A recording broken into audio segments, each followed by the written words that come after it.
Good morning to all the participants, and good evening to Professor Adeli. So today I'm going to be chairing this session, and as we know, quality in the healthcare is tightly connected to the level of excellence of the healthcare provided in relation to the current level of knowledge and technical development. And one of the key priorities in laboratory medicine is improvement of quality management system for patient safety. And accreditation is a formal recognition earned by organizations proving that they are qualified, competent, and comply with the international standard. In ISO 15189/2022, the analytical process requirement also includes method validation, method verification, and also internal quality control. So today's webinar is the second of a four-part webinar dealing with ISO 15189/2002 requirements. I think without further ado, I would like to introduce our first speaker, who is going to discuss about the effective IQC planning and strategies, Professor Khosrow Adeli. Professor Adeli is the head of clinical biochemistry in the Department of Pediatric Laboratory Medicine, as well as a senior scientist in the Molecular Medicine Program of Research Institute at the Hospital for Sick Children.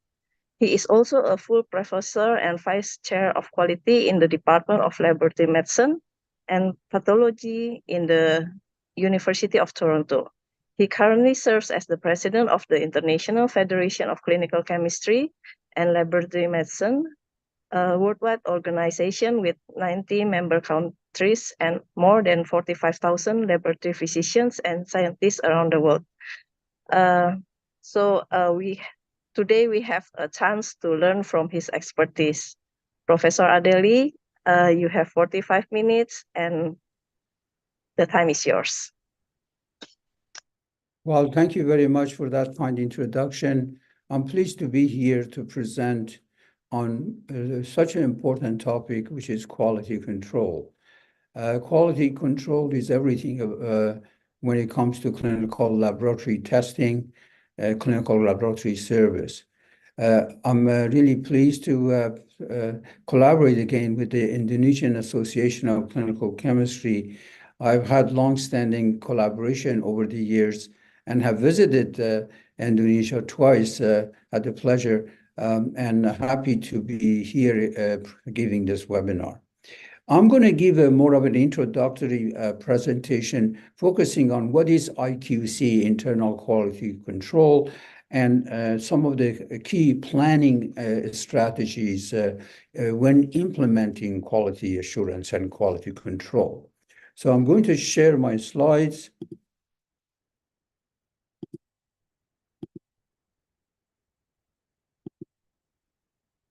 Hopefully you can see my slides. So I'll be focusing on internal quality control in clinical laboratories. As mentioned, I'm based at the University of Toronto, the Hospital for Sick Children. I've been the director of the clinical chemistry lab for the past 26 years. And quality control has always been a critical component of our service. And I'm going to give just a general overview first, then go into specific areas of planning and strategy. First, I think you all agree that laboratory plays a central role in delivery of healthcare. Here I've shown you a little diagram where lab is at the center of really healthcare. In many ways, it provides support to clinical programs at many levels. Even at the public health level, it helps to identify risk factors and symptoms. It helps with diagnosis of disease. When a diagnosis is made and treatment is started, it helps with determining appropriate treatment for disease. And also, laboratory testing is key in many areas in helping to determine the effectiveness of treatment, evaluating response to treatment. So laboratory medicine and IFCC, the International Federation Organization, where I'm actually now the past president. I was the president until December, and now I've become the past president last few months. I was president for 3.5 years. And this organization has been promoting laboratory medicine. And always we say that laboratory medicine is part of the multidisciplinary theme at the center of healthcare. So this should not be forgotten.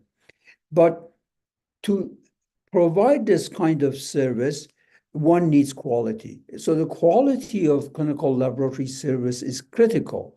And it depends on particularly two areas of quality. One is pre-analytical and analytical quality, which ensures accuracy of results and precision of results. So quality management of the entire testing process. But the second aspect of quality is ensuring appropriate interpretation, which means having appropriate reference intervals and appropriate decision limits. So one should not forget that quality is not just quality control in the lab, in the analytical phase. It's a much larger program. And post-analytical quality, which is ensuring appropriate reference intervals, is equally important. For that reason, one should be ensure that not only you have appropriate internal quality control and appropriate external quality assurance, but also you also have appropriate reference intervals and you validate your reference intervals because it's no use having the best quality in the lab if you misinterpret the results that you obtain. So I will not talk about reference intervals and post-analytical again, but I want to emphasize the importance of post-analytical control, which means reference intervals and decision limits, having appropriate interpretation. So now when we say quality control is really a component of quality assurance in the lab.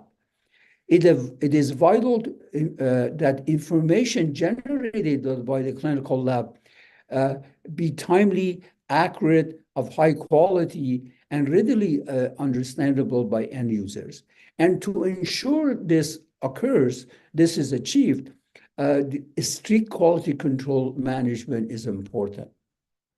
And again, this is not just into IQC, but a much larger program. So one needs to have quality and appropriate indicators to ensure pre-analytical control. That means minimizing errors in like sample collection, sample handling, patient handling, and so on. So specimen collection and appropriate choice of instruments, specimen transport, and so on. So these are called pre-analytical, and ensuring quality assurance of this step is important. Analytical, of course, is very important, and we'll be focusing the rest of the presentation on analytical quality control. This ensures that you appropriately select the right instrument, you validate it, and ensure appropriate performance. You institute an internal quality control. You ensure you use external quality assessment where available, and you, as much as possible, try to use the standardized and harmonized assays. We will come back to analytical control later, but as I mentioned, post-analytical control is also very important. So that includes data reporting, appropriate reference intervals, as I mentioned. Now, total quality control in the clinical laboratory is really important. So again, to ensure appropriate pre-analytical quality, analytical quality, And post-analytical quality, one needs a comprehensive approach, a comprehensive approach that ensures the accuracy, reliability, and timeliness of laboratory test results. Also, this type of total quality management ensures it helps integrate all aspects of laboratory operations. And I've already mentioned the different phases, including pre-analytical, analytical, and post-analytical. Also, involves the implementation of appropriate policies, processes, and procedures to maintain high standards of quality. Ensures compliance with regulatory and accreditation requirements, and of course promotes continuous improvement and ultimately enhances patient safety. So this diagram on the right shows you that quality control is a small part of the entire quality management system. So appropriate quality control is really important, but only is one factor in or component in the entire system. Now, when implementing a quality management system, one needs to look at various components. And this diagram on the right is actually a recommendation of CLSI, Clinical Laboratory Standard Institute, and based on ISO guidelines. And this is also promoted by the Westcott group in the US, talking about total quality management processes, framework, and related programs called quality improvement. In this case, as you can see, there are a number of key steps that are needed to ensure quality. And that not only is running quality control samples, but having control of the entire process. And it starts with actually risk management. It includes planning. It includes assessing various laboratory processes. It includes frequent inspection and accreditation and audits, and then assessing quality goals. It also using various ways of assessing quality. Six Sigma is one system proposed by the Westcott group, which I will mention again later. But there are other approaches. Six Sigma is one of the more effective ways of assessing level of quality, especially when you are assessing quality of different kits and assays. Actually, Six Sigma assessment appears to be quite useful. So this is basically an entire management system that includes multiple components. Here I've also listed here key components. And as you can see, quality control, IQC, which I will mention more later, is one component. Quality planning, quality laboratory processes, and having appropriate SOPs are equally important. Assessing quality through audits, regular audits of laboratory, various areas of laboratory, and ensuring continued quality improvement. So there have been many guidelines, as you know, from CLSI and ISO guidelines that have tried to assist with providing standards to guide the best laboratory practices. And these really are those that need to be implemented. And I will talk about some of the latest guidelines. And as I mentioned, inspection and accreditation are part of the process. That means you need to do your own internal audits regularly, let's say every 6 months or every year at least. And then, of course, you have external inspection and accreditation. I'm not sure about the system in Indonesia, but in Canada and in the US, all labs are under mandatory accreditation. So we all need to be accredited. And this accreditation is very complex. And that includes ensuring that we meet ISO standards. And and we need to follow appropriate procedures, and having basically a total quality system or total quality management. And then we get inspected usually every 5 years, but then there are some additional interim inspections. But at least every 5 years, we get a full review and inspection. And our accreditation can be basically canceled if we do not meet the appropriate standards. So laboratory cannot operate without appropriate accreditation. And inspection is a major part of that. Now, as I mentioned, quality control is only one component of quality systems, and it's involving routine checks, calibration of instrumentation, and of course, using control samples, quality control samples, usually different levels of quality control samples, and we talk about that. But there are many other important components. Having appropriate quality assurance plans, that means internal and external reviews. I've already mentioned audits, and having proficiency testing. So that's where EQA comes in, external quality assurance. So internal quality assurance cannot really be separated from the rest of the components. So it cannot be looked at in isolation. It's really success of IQC depends on appropriate proficiency testing, which is external quality assurance. Also, ensuring you have appropriate SOPs, standard operating procedures, with detailed written instructions to achieve uniformity in the performance of specific functions.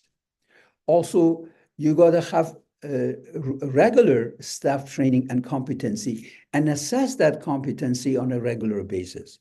So continuing education or continuous education is important, but also ensuring that you assess the competency. So actually part of our accreditation here in Canada, in my own lab, is that we need to have regular assessments. So competency assessment. So our medical laboratory technologists need to go through regular, usually annual assessments for their competency. Even supervisors and senior technologists, everyone needs to be assessed on a regular basis. Equipment maintenance and calibration. Of course, you cannot have appropriate IQC without ensuring you have appropriately operating equipment and that you are following appropriate calibration protocols. So regular maintenance and calibration of laboratory equipment is key. Documentation. Documentation, I'm sure you know, is really important. And all accreditation programs are all about documentation. You have to have very precise and comprehensive documentation at all phases, starting from the pre-analytical phase all the way to post-analytical phase, and of course, all aspects of analytical phase. Documentation is critical, and that allows proper management of all documents and records related to quality management. So we have in our hospital actually a team. It used to be 7 people, but now I think there are about 3 or 4 people who actually maintain a lot of documentation for the entire department. So these people, they're called quality system basically staff, and they regularly review different areas of laboratory. They provide audits, and then they provide guidance. And they are consulted when different areas of the laboratory have questions. So having a quality system team, a quality management team can be very helpful because, of course, laboratory technologists, supervisors, the pathologists, the biochemists, they're very busy. doing their day-to-day work, the frontline work. So having a quality management team that supports the staff can be very useful. So they have been very helpful to us. And one of the things they do is they regularly help with documentation. One other feature that has been introduced, particularly more recently, is risk management, that one needs to appropriately have risk assessments on a regular basis and document any risk level. So identification and mitigation of potential risk in laboratory processes is important.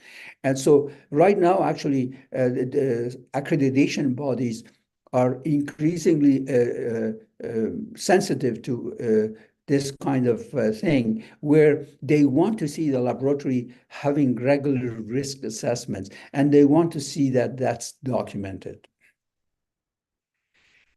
So now that we have talked about the bigger plan, let's talk about IQC itself, which was the focus of this presentation. IQC and why is important, which is what Dr. Tirza was asking me to present. So I have a few slides addressing some of the questions that Dr. Tirza thought would be important to this presentation. So one is, what is IQC?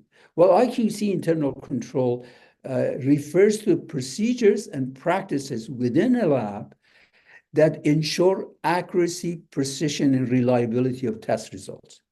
As I mentioned, the value we provide to healthcare professionals, to clinical programs, is all dependent on quality.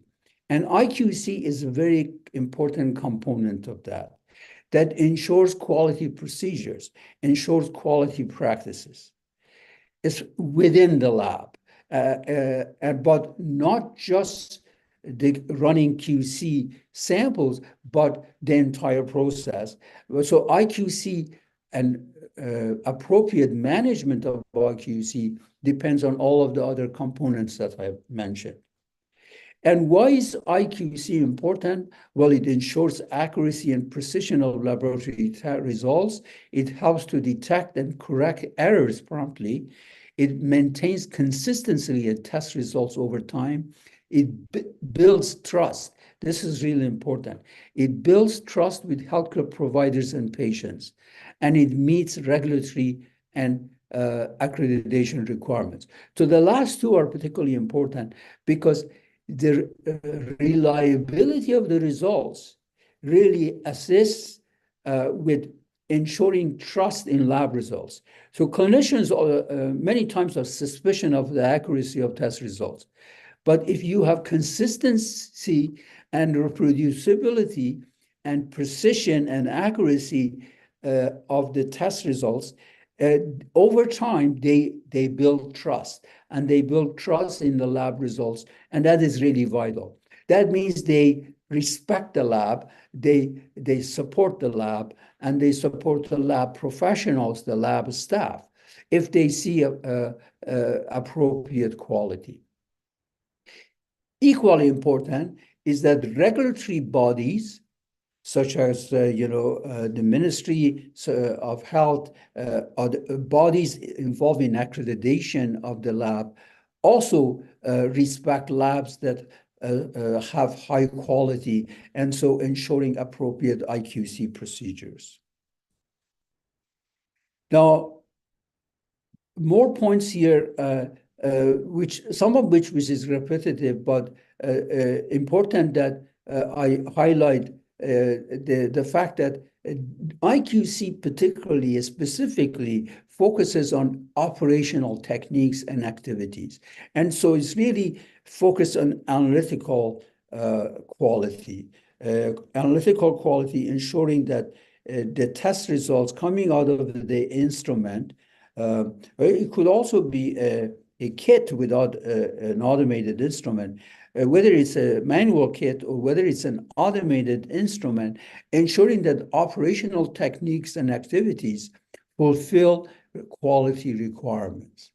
And as I mentioned, ensures accuracy and reliability, and that it usually involves routine checks, of course, calibration of instruments, for quantitative assays, when you're trying to quantify, you of course require appropriate calibration. So calibration has to be done appropriately. You have to have appropriate calibrations, calibration material, but also you need to have traceability. So ideally, you want to be ensure that the calibrators that you're using are traceable to some quality, like reference material. What I mean by that is that there are many assays, fortunately, because of the efforts of IFCC, as well as many other organizations, CDC, as well as the committee called JCTLM and other bodies. They have helped to ensure appropriate development of reference methods and reference materials.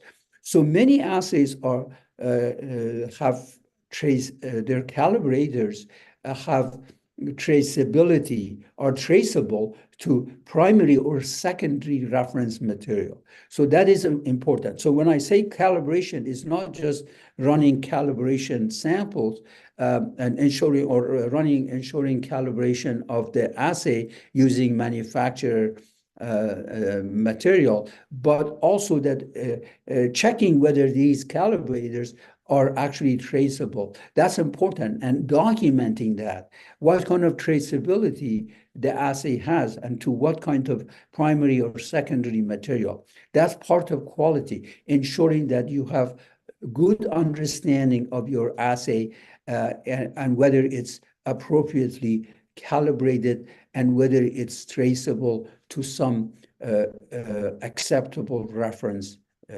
material and reference method.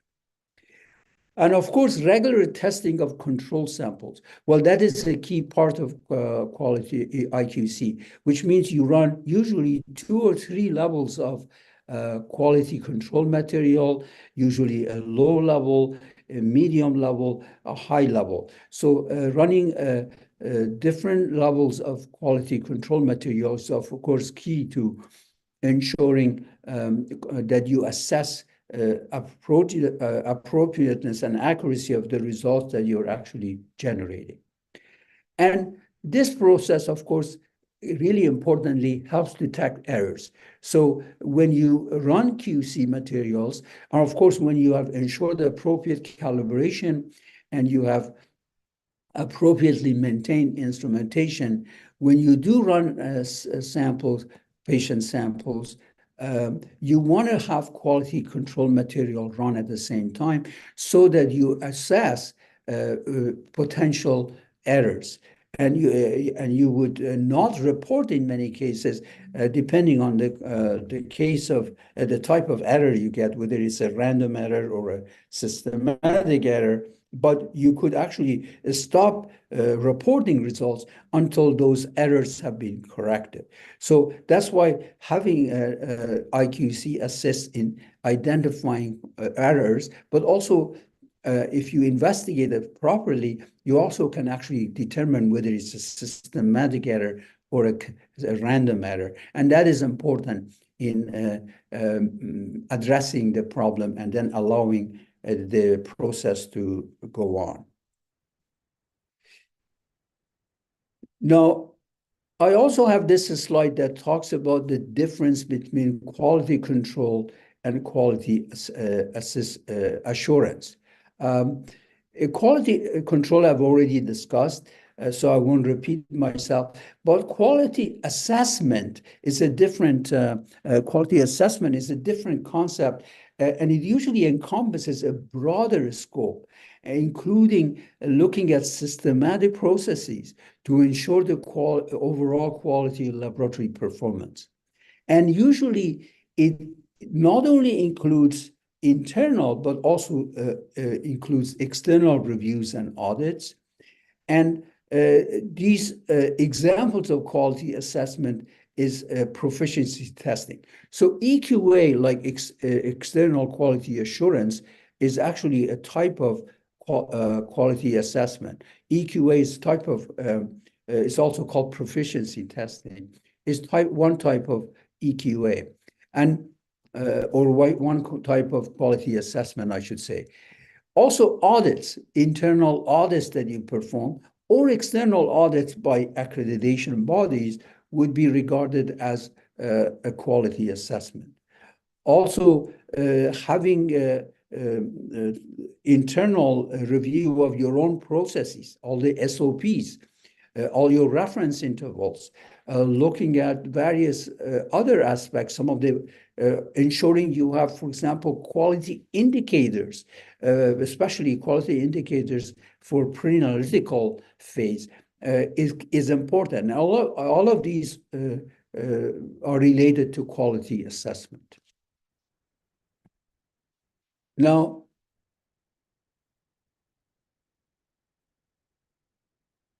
another question that I was asked was about the role of ISO 15189 and the more recent recommendation released in 2022.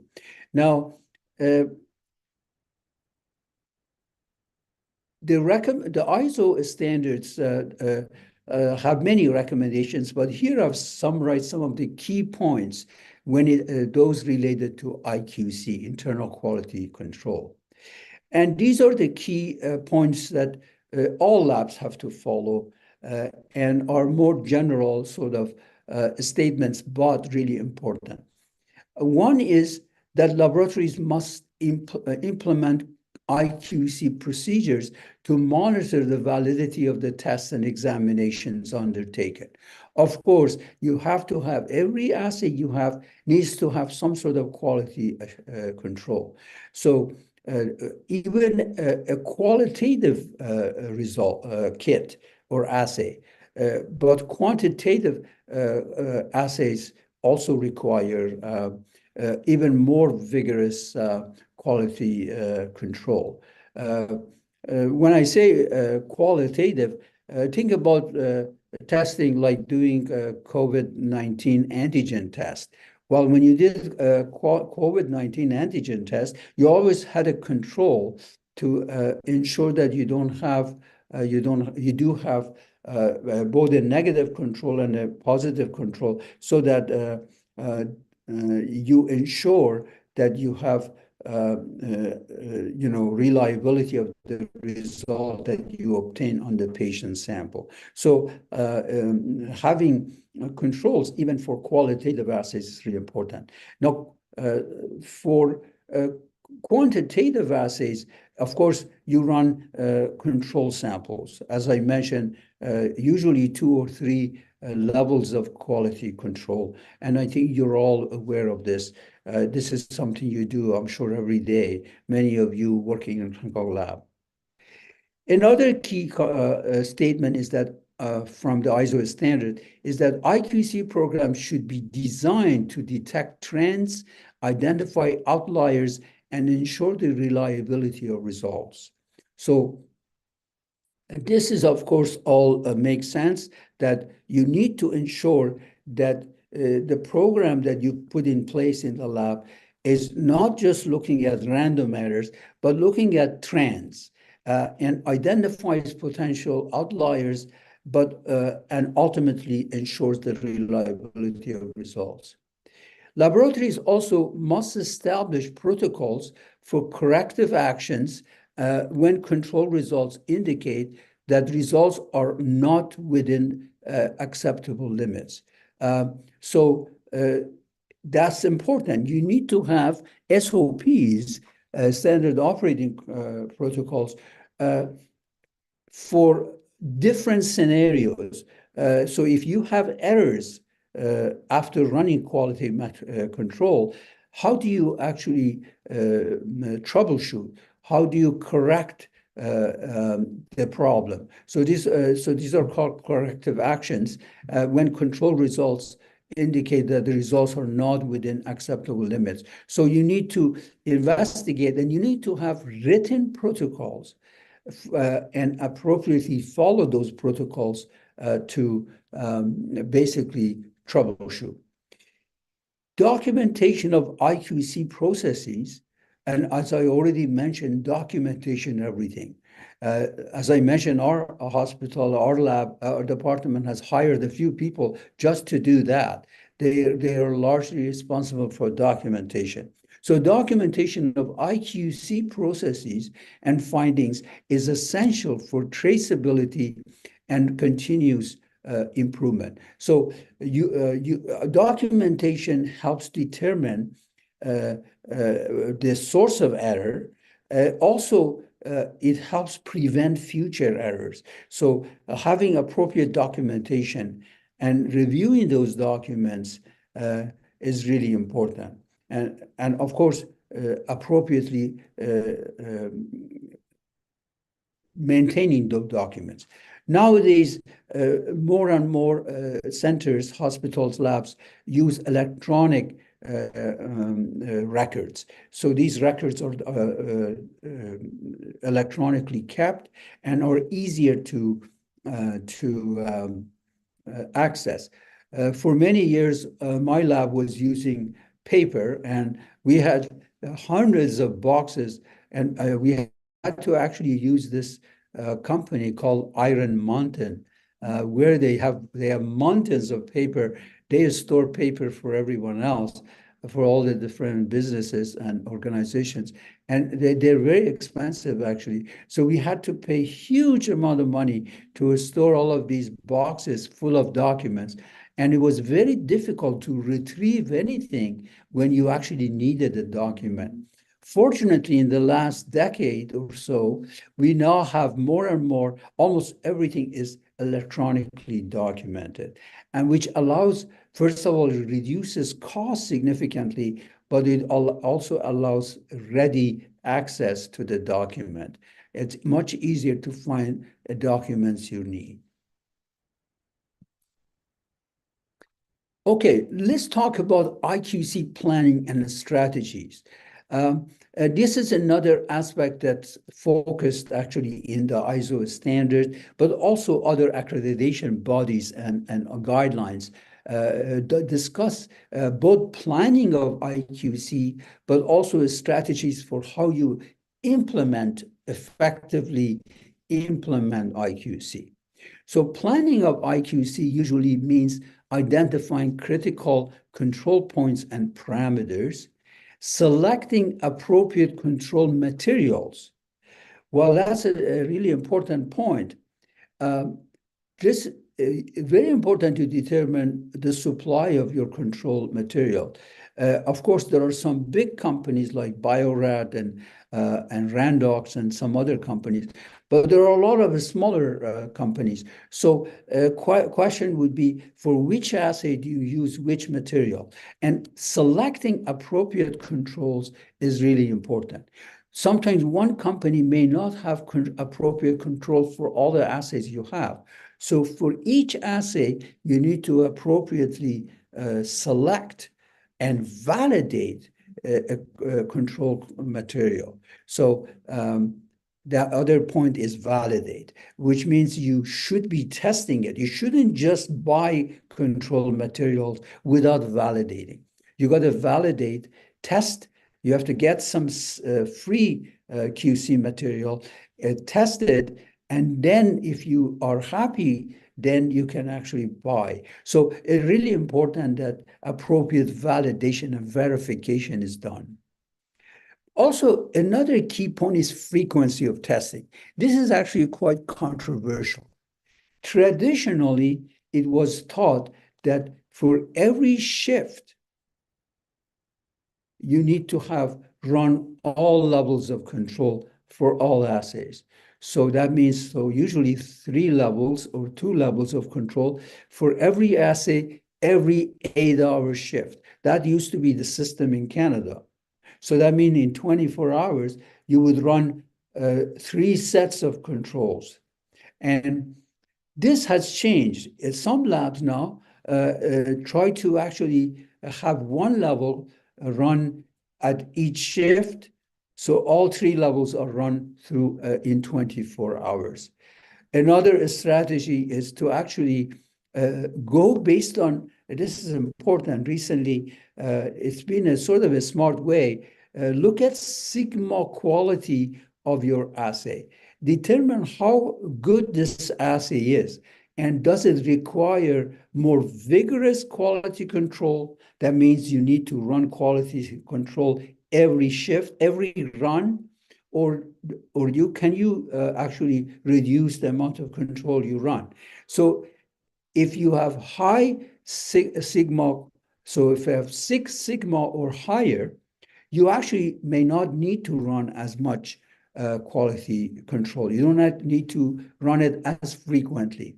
But if you have low, an assay or a kit that has lower six sigma or sigma level, so 3 or 4, usually under 4 or under 3 is not acceptable, should not be using that kit. But if it's around 4, well, you need to run more control and more frequently. And so this is actually one approach that Westgard group has recommended. And it is a sensible approach to look at your assay and look at how good your assay is, how precise it is, how accurate it is, and then determine the frequency of quality control. Another key point for planning is establish acceptable ranges. Of course, for every quality control level, you need to have acceptable ranges, and usually that is provided by the manufacturer. But you should test that in your own lab and look at criteria for control results that you obtain. Also develop SOPs for IQC activity. So of course, again, document everything. SOPs means documentation, ensuring that you develop SOPs and you follow them. You actually use them. It is common that many labs they have SOPs, but the lab personnel sometimes do not follow the SOPs. They do it the way they are used to, or the way that's faster and easier to get the job done. And so that is a risk. It's a risk when you don't follow the SOPs that you already have in place. Okay, another key point is strategies for effective IQC. Guidelines recommend that you regularly review and update control procedures and materials. Again, review and update. So this is internally review your own procedures and ensure training, but also retraining. When you do competency assessment of your staff, you may identify that some of the staff require additional training. Well, that's important to be put in place. And this should involve IQC protocols and ensure that the personnel are aware of the importance of IQC protocols. Utilize statistical tools and software for data analysis. That's another thing. Some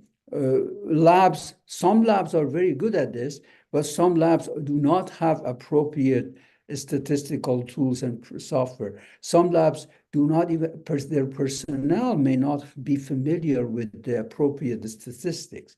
So there is a lot of variability out there. Some labs in different countries, in Indonesia, in other countries, have labs that are they have personnel with a statistical background and have software that they use regularly. But then there are other labs where they don't have that kind of expertise. And so this is a risk, another risk.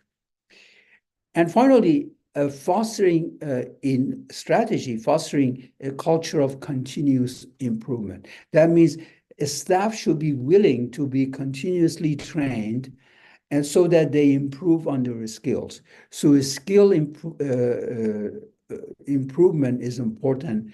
And this, of course, helps with accountability, ensuring that a staff, whether it's a supervisor, a senior technologist, or a bench technologist, are accountable in what they do and the kind of work they produce, and that it is because of the review that you want to put in place, reviewing procedures, but also reviewing your own staff to ensure competency. So to achieve, so the ones that the statements on that slide were more general. General goals that you have when implementing a IQC program. But what are the things you should do to basically ensure appropriate implementation? So this slide tries to talk about that. The key steps in implementation include conducting, remember risk assessment I mentioned? So doing a risk assessment to identify potential sources of error. Developing a comprehensive plan tailored to the specific need of the lab. Ensure proper documentation, which I've already mentioned. Regularly review QC data to identify trends and areas for improvement. So some assays are prone to having basically systematic errors.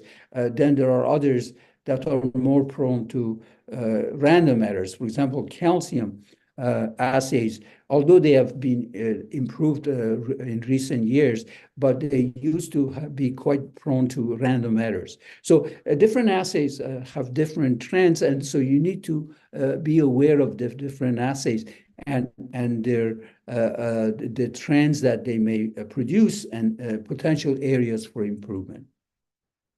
And I've already mentioned training, the need for review and renewal. This was, I think, another question which I've sort of already mentioned, is periodic review of IQC plans. And don't just, because labs may have a certain procedure and they never update it, but it's important to update and look at new technologies, regulations, standards, and update your IQC plans. And I already mentioned audits and assessments, and having external quality control, which means professional testing and external assessments, assist with the overall IQC plan. Now, this slide here gives you, I wanted to show you one of the recommendation by the Westgard group. This was published several years ago in 2016, talking about developing a QC plan and a QA program plan. And I don't want to go through all the details, but overall, they are recommending that the laboratories can either implement a risk-based, individualized quality control plan or a total quality control plan. So they propose different approaches. And they actually do not necessarily support the individualized QC plan because they say that the issue with individualized QC plans is that they may not always be valid since it is difficult to perform a proper risk assessment. And they provide this chart that you see where actually you validate safety characteristics, and you ideally know about the sigma quality.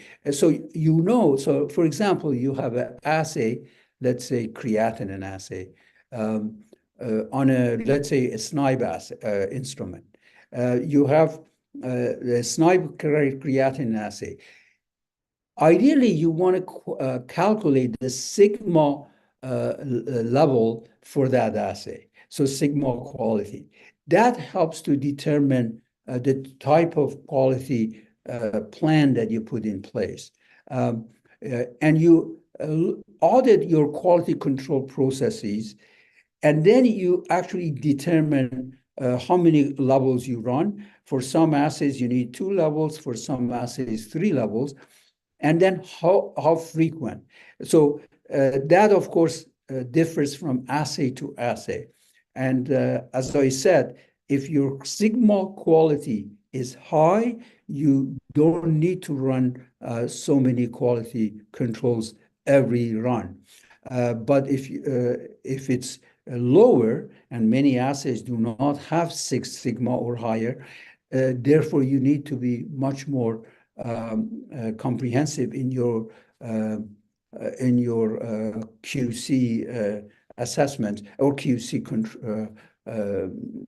runs. You want to run more frequently, ideally per shift, if not per run per shift, because you may have many runs in one shift. You don't necessarily need every run, but definitely every shift. In Canada, it's usually 3 shifts of 8 hours, and that's how we run our quality controls. So the difference between the two approaches is that total quality control plan, also referred to right size SQC, is based on looking at both pre and post analytical controls. That's another thing, is that the Westcott group has recommended for a long time that you look at also your pre and post analytical phases. Again, don't just focus on your analytical quality. So when I say total quality control, and that's what Westcott is referring to, is you look at the entire process, not just your analytical run. The individual quality control plan, of course, it starts with the risk process and focuses on quality control plan and quality assurance plan. Of course, both are acceptable, but the recommendation is that you look at total quality control and ideally plan a much broader process. And then ultimately, you monitor performance, quality, and safety, and you help to improve quality and safety for patient care. Now, I talked about Sigma quality, and I wanted to define what Sigma quality is. This is a slide that tries to explain what the Sigma scale is, or Sigma quality. It's an approach that should be optimized to assure detection of medically important errors. So Sigma calculation, Sigma scale calculation, is an approach really to try to detect errors that help to improve quality, help to reduce risk of errors. An introduction of Sigma scale provides guidance on which rules should be applied based on the Sigma quality determined in the laboratory.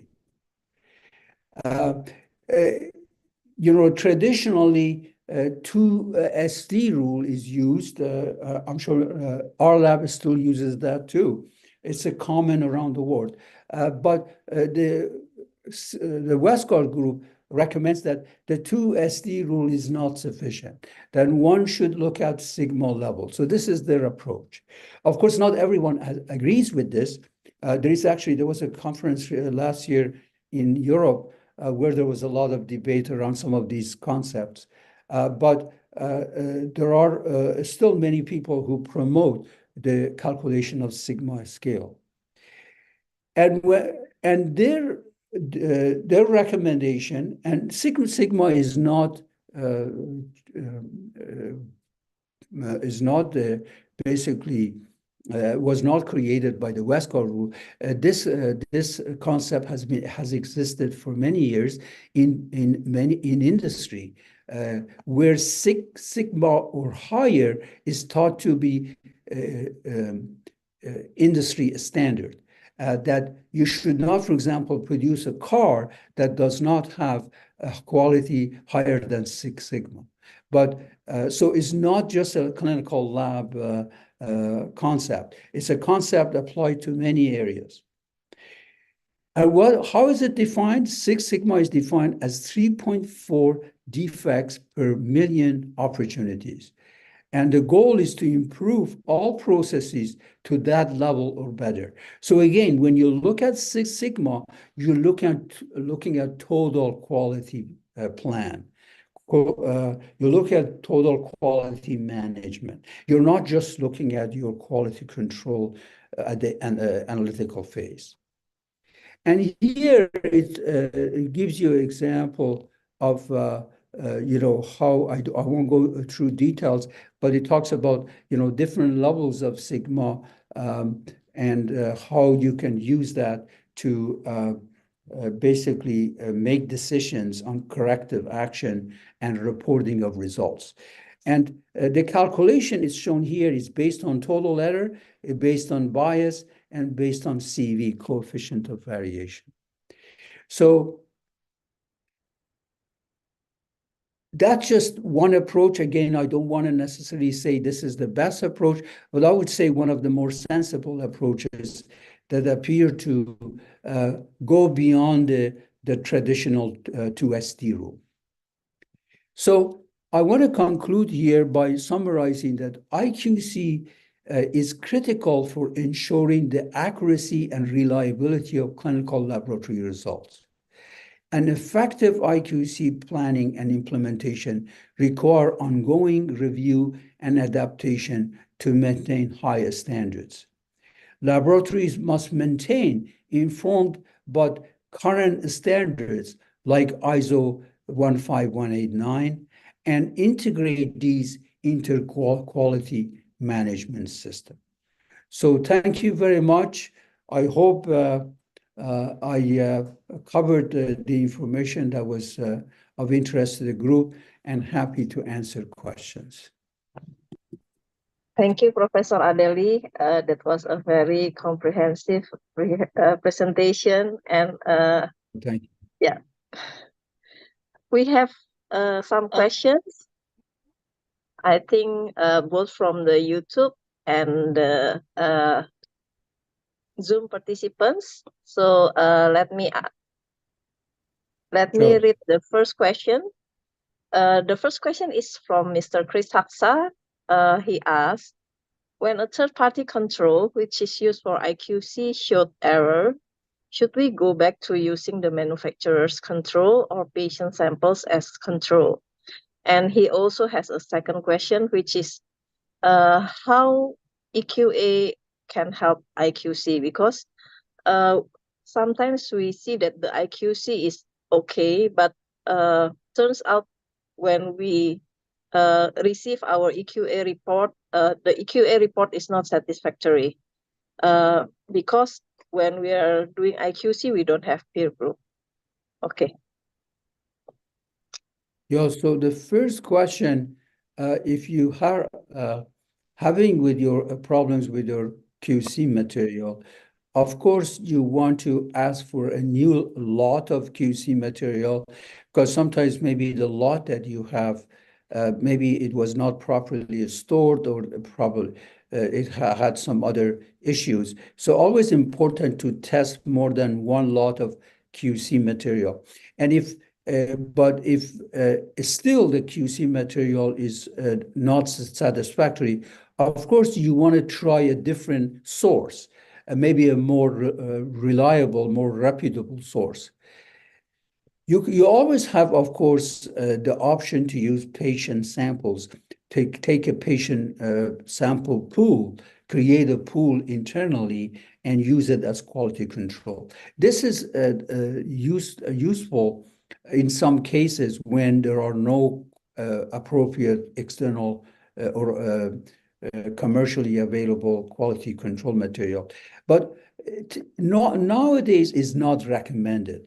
The reason is that errors can be made in preparing in-house controls. So better to use reliable, commercially produced control material when available, of course. So I'm not sure if that answers the question. The second question, can you repeat? The second question is, how can EQA help IQC? Well, I think, now I remember the question. So when you run EQA and you realize that you're being flagged, that your results are regularly being flagged, even though you have appropriate quality control, it indicates that there is likely a bias, an error with your assay. It's not the quality control problem. It's not the IQC problem.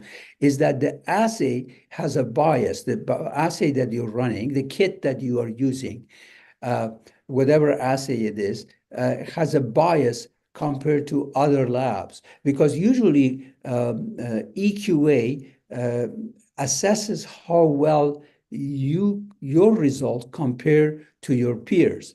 So if you're running a SNIPE kit, for an example, you are being compared to other SNIPE users, but also, of course, to everyone's mean of all users. But more importantly, they compare you to your peer group.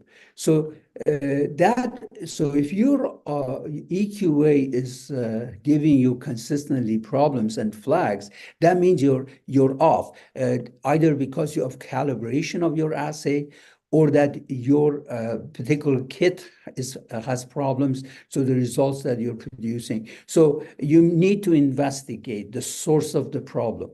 If your results are not comparable to your peers, using the same instrument, using the same assay. Okay, thank you. And the next question is from an anonymous participant in Zoom. If after changing the load calibration, the IQC is out of range, and apparently it is because of changing the reference material of the calibrator, so we are advised to establish our mean and SD. Is it still Yes. acceptable even though the new mean is out of range from kit insert? I'm not sure what I'm not sure if I fully understand the question, but if the kit has changed so that they are no longer, the results are no longer traceable, or the traceability of the assay has changed, then of course you have to change your sort of acceptable range for your QC. And that requires that you determine new means for different levels of quality control. But I'm not sure I totally understand, because of course, you need to discuss with your manufacturer of the kit if they have significantly changed traceability of the assay, if they have the calibrators are now no longer traceable to the previous reference material. Now they have changed that. That, of course, needs to be discussed, and maybe the package insert may have old information, and you may need to go with the new information from the manufacturer. So again, I don't know if I fully understood the question. Hopefully that answers it. Okay. Maybe what the participant asked is, the kit has their own min and SD, but when Yeah. we establish our own min and SD, it's out of range of the kit insert. So which one that You mean the we have technical to use? range? Is it our Yeah. own? Not technical range, like maybe the range from the kit insert is 2 to 4, and our Yes. own range is 3 to 5. Okay. So it's still within the technical range. It's just that it has shifted. So if it has shifted, of course, it's because of your calibrators probably. And so in that case, you have to determine a new mean for your various control levels. So still, it's acceptable to determine your own means, and that requires testing. Thank you, Professor. We still have some question. Okay. There's a question from YouTube participant. Is the room temperature affecting the QC result? Yeah, certainly. Of course, it depends on the type, the QC material, because some assays are more label, of course, than others. For example, PTH, parathyroid hormone, highly label, and so you need to use appropriate temperature. But generally, the controls provided by companies like Biorad, they tend to come lyophilized. And in lyophilized form, they tend to be stable. But as soon as they are liquefied, then they have a certain expiry date at room temperature. So you need to follow the manufacturer recommendation. And it can differ from control material to control material. Most control materials tend to be stable for a period of time at room temperature, but not all. Some assays are more labeled. So you need to look at what assay you are controlling. Okay. And another question is, what are the effective steps that we need to do to analyze problem when the IQC result is out of range? Well, when you have a flag and it's outside range, you need to of course, look at your protocol, your SOP. Most labs in Canada, for example, use the 2SD rule. If it's more, there is a error or the results are outside 2SD, you really cannot report. So you have to investigate. Most labs, what all they do is rerun the QC sample. They just put it back on the instrument and run it again. And in many cases, actually, now it's in. And then they feel that they have resolved the problem, that it was just a random error. But most guidelines recommend that you do more than just repeat your QC material, your QC testing.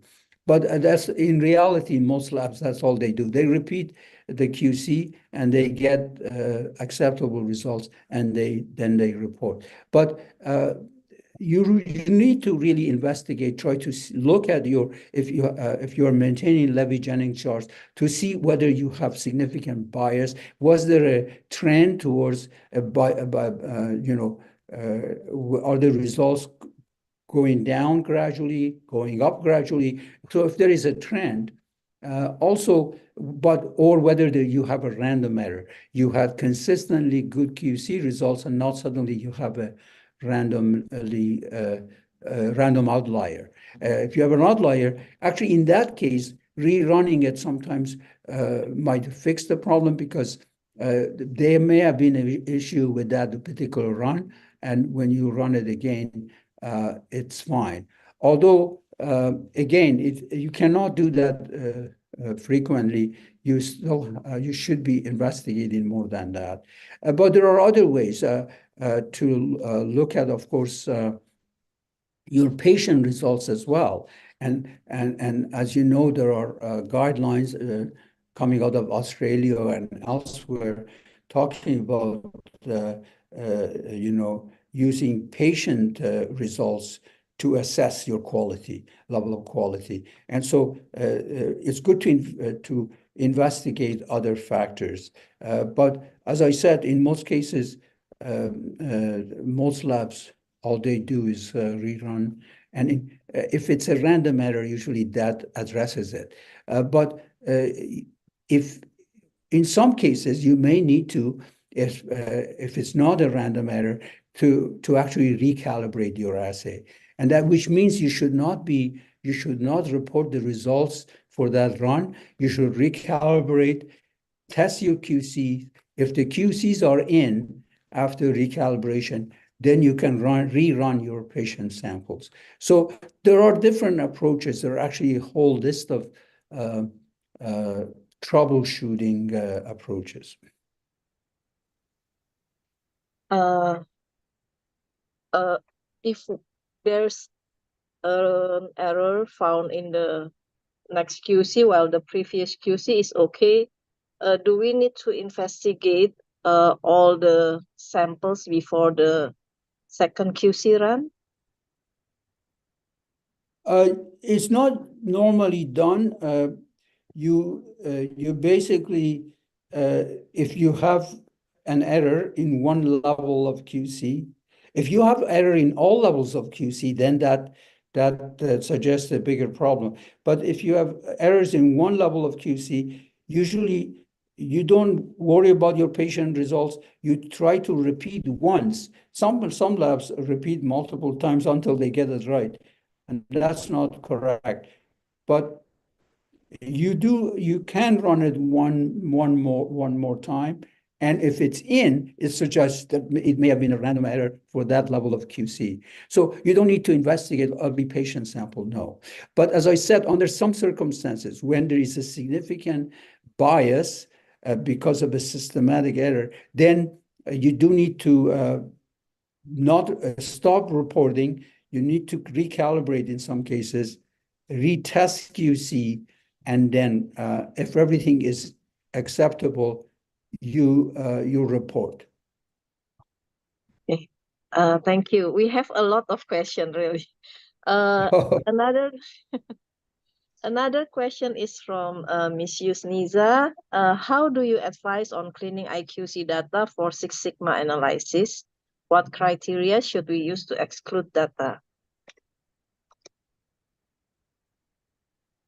How do you use the QC data to calculate? How do we clean the data to calculate the Six Sigma? How do you advise on cleaning IQC data for Six Sigma analysis? Well, you can artificially clean the data. You have to use the data that you have, because the QC, you cannot clean it and then calculate. So I wouldn't advise that calculate Six Sigma, because then you'll be hiding some errors. So you want to use the real QC data that you have to determine what level of sigma your assay, your system is producing. I Thank wouldn't you. recommend cleaning beforehand. Okay. Another question is from Mr. Ranjan Sual. How can we explain when IQC is within range, but EQA is outlier, but it's run on the same day? Well, again, I think I answered that question from another one of your other colleagues, is that if your IQC is in, but your EQA is out, it suggests there is something wrong with the assay or the kit, and not with your QC material. Usually, it suggests that your assay has a bias compared to your peers. Your assay, it maybe has to do with your calibration. You may have to recalibrate. So you have to troubleshoot the assay. One of the first thing is calibration, but also maybe that lot of QC that you use, lot of reagents that you're using is producing more of a bias compared to peers. So it's likely assay related. Okay. Okay. Another question still related is, how about the IQC is out but the EQA is in?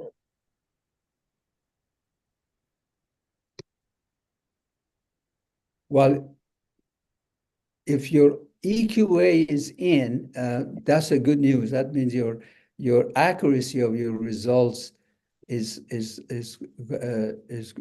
good and is acceptable, and to your results are comparable to your peers. But that there may have been some problem with QC material potentially. Maybe your QC material needs to be revalidated, rechecked, or some other random error may have occurred. but that's usually a good news. If EQA is actually more of a better indicator of accuracy. Okay. Another question is how to start building an IQC team in the lab, whether it should be separated into parts outside the inspection and patient service process. Well, IQC, of course, you need to have a plan, and there are many publications and book chapters written. So you can, there's no time here to go through the entire plan, but I recommend reading some of the, also on the Westgard website, there are a lot of good documents for putting together a plan. But generally, you need to, of course, as I mentioned, ideally, you need to have someone in the lab that's responsible for putting together a plan, monitoring the various processes and requirements. So maybe the supervisor, if you do not have a quality team, then you have a supervisor or someone who takes responsibility. But all personnel within the lab should be involved in quality at different levels. So the bench technologist is the one who is running the quality control. It shouldn't be someone else who should be running. So you don't want to have an external group doing the quality control. No, it has to be the same person. The person who runs patient samples should be running quality control samples as well. Otherwise, you produce bias. You want to ensure that everyone, the bench technologist, the senior technologist, and the supervisor are all part of the quality assurance program. Quality control samples are run by the bench technologist. The RT, we call resource technologist, or you could call senior technologist, reviews those QC results, and then it's signed off later by the supervisor. So and usually the biochemist or the hematologist or another, PhD or MD level a pathologist or a biochemist signs off. So you have different levels of basically review. The bench technologist runs the samples, and then you have multiple levels of review and sign off. So that's typically the system that most places put in place. But having someone that's responsible for maintaining documentation, and then, as we mentioned many times, having regular audits and reviews of the entire process is important. Okay, and maybe I will read the last question because we still have a lot of questions, but probably we will copy it and send it to Professor Adeli, and maybe we will get back to the asker later. So I can try to answer later. Okay, the last question that we want to ask in this session is, can we calculate Six Sigma using just IQC data in case there is no EQAs as present? No, I think just quality control quality control results not usually sufficient. You need to have your total TE calculated, total error. That means you need to have an idea of bias. So you need to have an idea of TE, bias, as well as coefficient of variation, which you can calculate using QC. But you need more information to calculate properly a sigma level. Okay, thank you, Prof. Adeli. And I think we can close this session. Thank you you, very and good luck much. with the rest of the conference. Thank you. Bye. Bye-bye. Bye. Okay, and we come to our second session.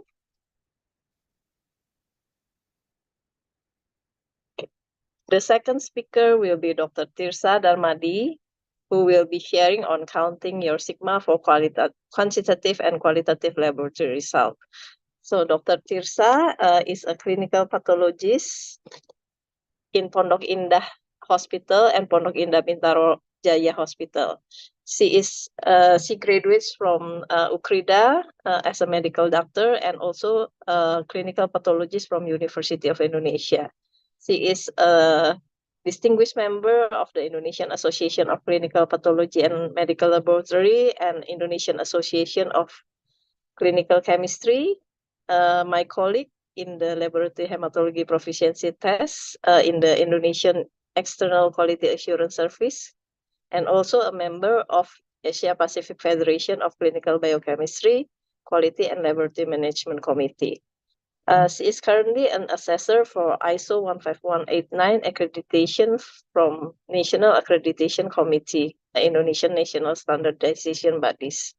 Dr. Tirsa, you have 45 minutes and the time is yours. Thank you very much, Dr. Liana, for your introducing. Let me allow to share my screen first.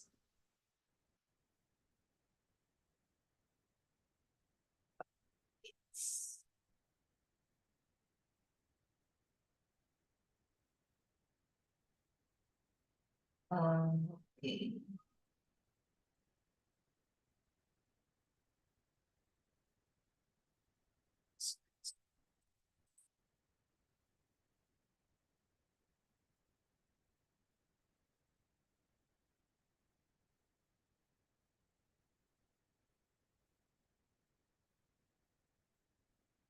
Here it is. Okay, can you see my slides? Dr. Liana, my slide is Yes, already... Dr. Tirsa, your Okay. slide is already displayed. Okay, thank you very much for all the participants who joined this session, and also for the committee that allow me to speak about the count your sigma for quantitative and qualitative laboratory result. From what Prof. Adeli said about the sigma metric, actually sigma metrics is one of the risk management so we can predict the defect result of our laboratory result. This morning, I will talk about what is sigma metrics, step by step, how to count the sigma metrics, setting up a QC plan, and benefit of Six Sigma metrics. For what we know, many modern automated systems provide many function check to ensure proper operation to produce accurate result, but no analytical system is stable. That's why we need the statistical QC to provide a final independent check to detect performance changes, potentially causing medical important errors. Why sigma metrics? Because sigma metrics is applicable to any process. We can use the sigma metrics in the care provider, in the pre-analytical, analytic, and also the post-analytic. And it's also allowable tolerance limits, identifies and removes defects, increases quality, and also decreases inefficiency. We have to doing the right SQC right. So we as maybe for Indonesian as a clinical pathologist, laboratory manager, or quality specialist, what should we do? We do first, we have to set up our QC plan, the QC rules, and it's the how many levels that our QC run, and also how many the frequency, how many times a day that we should run the QC. We select control materials and we determine the mean and SD, calculate limits, and prepare chart. That's what the managers or quality specialists do. After that, we do the SQC right. All technologies, all analysts who perform testing has to do control each run interpret the control result, whether it is within range or out of range, and then also take appropriate action and document results or action. The QC tools that we can use is one, the Sigma Matrix SQC selection tools, the charts of operating specification, and also the Westgard Sigma rules. What is Six Sigma? We know that this methodology, as like Prof. Adeli said, it is usually used in industry. So first, the Motorola company used the Sigma methodology. What is for? It to assess the quality of any process. So in every process in our laboratory, provides a measurement of observed quality. So we see the observed quality compared to the quality required on the Sigma scale. So Sigma scale is compared to the quality observed and the quality required. What is the goal? The goal is to eliminate or reduce all variation in the process. So we count the defect per million opportunities. As we know, the Sigma matrix until 1 until 6, the higher the Sigma levels, the Sigma matrix, is the lower the defect. As we know, if we have the Sigma level 6, so we only have the defect 3.4 defect in 1 million. But if we have one Sigma matrix is 698,000 in 1 million. So the percentage accuracy is only 31% compared to the 6 Sigma is the accuracy is 99.9%. What is the minimum acceptable quality? The minimum acceptable quality is 3 Sigma and the world-class quality is 6 Sigma. Our goal is to achieve the 6 Sigma. So how we determine the quality in the Sigma scale? There are 7 steps. The first step is we have to define the quality specification for test. What is it? It's the total error allowable. And then second, we select the control materials. And the third is determine the mean and SD, calculate limits and prepare chart, analyze control each run, interpret control result, and take appropriate action. I will discuss it one by one. So first, define the quality specification for test, the TEA, the total error allowable. There are several total error allowable that we can use. More often, we use the laboratory also use CLIA. Lately, in the last, maybe around 2 weeks ago, CLIA established the new CLIA in 2024. There are 23 changes from the 2024 goals if we compare to 2019. Here what we see for the ALT, the old one is the target value is plus minus 20%, but the new criteria is the 15% or 6 units per liter, which one is greater. And also for AST and total bilirubin, cholesterol, CKMB, glucose. We see the new is tighter than the old one, becomes 8%.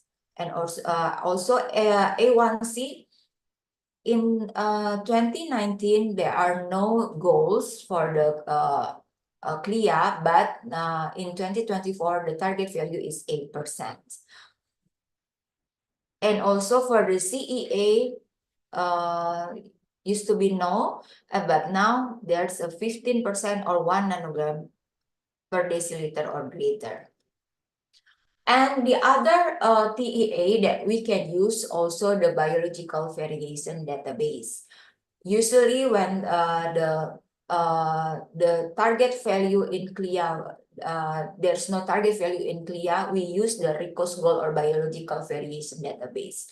The manager should decide which goal that lab want to use. Is it the minimum, the desirable, or the optimal? The optimal is more tight than the minimum. Maybe if the lab started to count the Sigma, we can use the minimum first and then gradually improve our goals into the desirable and then the optimal. And there are other RCPA QAP, also the really back from German and also from the EFLM Biological Variation 2019. Here is, and which one do we have to choose? We can see from here that the same parameter like sodium, potassium, chloride, calcium have a different target from CLIA, Rilibak, or the RICOS goal. So until now, there is no standardization nor harmonization of the existing resources for TEA goals. We have to consider if the TEA goal is so small, no method on the market may be able to achieve the targets. Is irrelevant to laboratory practice. The Milan Consensus 2014 granted the laboratories the freedom to select the most practical goals. Many of the studies published tend to apply either CLIA or RICOS goal when calculating the sigma matrix. And second step is select control materials. The main objective of the IQC is to ensure day-to-day consistency. The ideal QC material is the same material matrix as the patient sample, long stability or ready to use, little or zero file to file variation, and also cover the clinical important range. So which one do we have to choose? Dependent or the third-party control? The independent or third-party control assessment have the independent assessment of the testing method, and it can detect changes associated with lot variation of reagent or calibrator. And we can use the peer group comparison data to see the reagent lot related shift in QC value. If it's dependent or internal control, it's manufactured by the same company supplying analytical instrument or reagents. It can shift in the same direction as calibrator, and it will be failed to detect any error in the analytical systems. The third step is determine mean and SD. Generally recommended that a lab establish its own mean and SD using a minimum 20 values over a period of 20 days. Control limits calculated from the mean and SD determined in the lab. Not recommended the use of battle values or values from assay controls. The use of group mean and SD values from peer comparison group. And mean and SD is used to count the CV. Here's how to count the CV. CV percent is the standard deviation divided by the laboratory mean times 100%. It is used to compare the precision, to check the manufacturer's claims, peer group QC report, and as a part of IQC. High SD or high CV is a poor precision, greater instability, and high random error in the laboratory. And here, how to you calculate the sigma matrix is TEA, total error allowable, minus bias in absolute value, the bias, divided by CV. Bias, we count the bias to see the systematic error or to see the inaccuracy. How we count the bias? I saw the questions from one of the participants. Which one is the proper to count the bias? The bias is calculated from the method validation studies from comparison of method experiment. So the lab performed the experiment to verify a manufacturer's claim after installation of a new test. If you just install the new analyzer, it is permissible to assume the bias is 0. If the sigma is below 3, less than 3, when bias is assumed to be 0, then we know that this new analyzer indicate the new is high risk. So you have to be careful, because when you consider bias is 0, then you will have a very high random error on that analyzer. And the second is the EQC data. We use the count the bias from EQC data. How to count it? The peer group mean minus the lab's mean, the result that what we get, divide by the peer group mean times 100%. This is for example. So the laboratory analyzed the CAP survey sample for A1C. The assigned value were 6.49, 6.97, and 9.65% hemoglobin. And the lab result were 6.8, 7.3, and 9.9% hemoglobin. The TEA is 6% from the CAP. The long-term CV were 1.9 and 1.6 at means of 5.58 and 9.58% hemoglobin. So the average CV is 1.75. And the bias, we can the bias because there are 3 levels. We average the differences to estimate the bias. 3.52. Calculate the sigma. The sigma is 1.42. It's not good. So after we get the sigma, we prepare the chart. How to construct a chart, the method decision chart. From the x-axis, this is the observed percent CV to see the precision, and the y-axis is to see the accuracy, the observed percent bias. How to make the line? The x-axis, we know it's 6% from the TEA divided by 2. So this is the 3% bias. And then the bias plus 3S is 2% and 1.5, 1.2, and 1. And actually the method decision chart is only for one parameter.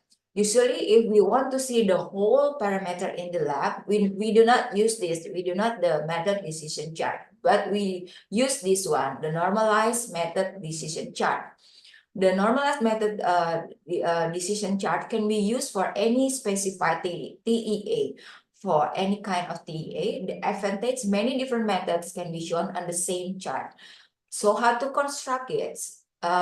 Use scale from the y-axis from 0 to 100 and the x-axis from 0 to 50, and calculating the x and y intercept and drawing the lines for sigma. Here what I do in my lab. So after I decide which TEA that I use, and then I select control materials is third-party control and entry the daily QC data. And after that, determine the mean and SD to count the CV. And here, I count the bias from the EQA data because we use the monthly EQA. So we do the average of the data from EQA. The bias, we see the result from the lab is minus mean peer group and divided by the mean peer group. And this is the how to count the sigma, and I prepare the chart. So we have to build the x-axis then and the y-axis. As you know, the x-axis is the observed imprecision is CV. It's to count the TEA as the CV divided by TEA times 100.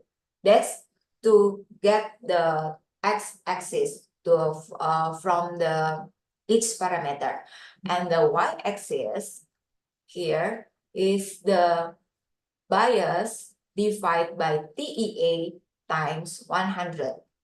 That's to get the point for the y-axis. And then for each parameter, if we already know the x point and the y point, and we put the dots in the each point.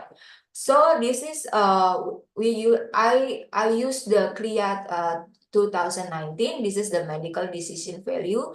So that you know that this is for the 6 sigma, 5 sigma, 4 sigma, 3 sigma, and the second sigma. So we can see here that not good sigma, bad sigma is for the magnesium, chloride, and urea. But for the world class sigma is the total bilirubin, AAC, LDL, ALP, CK, iron, calcium, and lead acid. This is from 2018, but now we changed and we just install the new instrument, and only like for these 2 months I tried to count the sigma. This is what we got. As we know that the sigma counting is a continuous process, so it's not just only one point process. So it still can be continue, and after we see this, we have to make the corrective action from the sigma that below 3. So if you already have the sigma matrix, we choose the Westgard sigma rules. This is for 2 levels of controls. If you have the 6 sigma, you only have the rules if 1, 3S, and you only the frequency is 1 with 2 levels. But if you have a bad sigma, the 3 sigma, you have to do 4 times in a day with 2 level controls, and the rules we applied, it has to be 1 3S, 2 2S, R4S, 4 1S, and 8X. How about the 3 levels of controls? The 3 levels of controls, if we have 6 sigma, the rules that we applied is only 1 3S, and the frequency of the QC is once a day with 3 levels of controls. Different with if we have the 3 sigma, you have to apply all the rules 1 3S, 2 of 3 2S, R4S, 3 1S, and the 6X, and the frequency is 2 times with 3 level controls.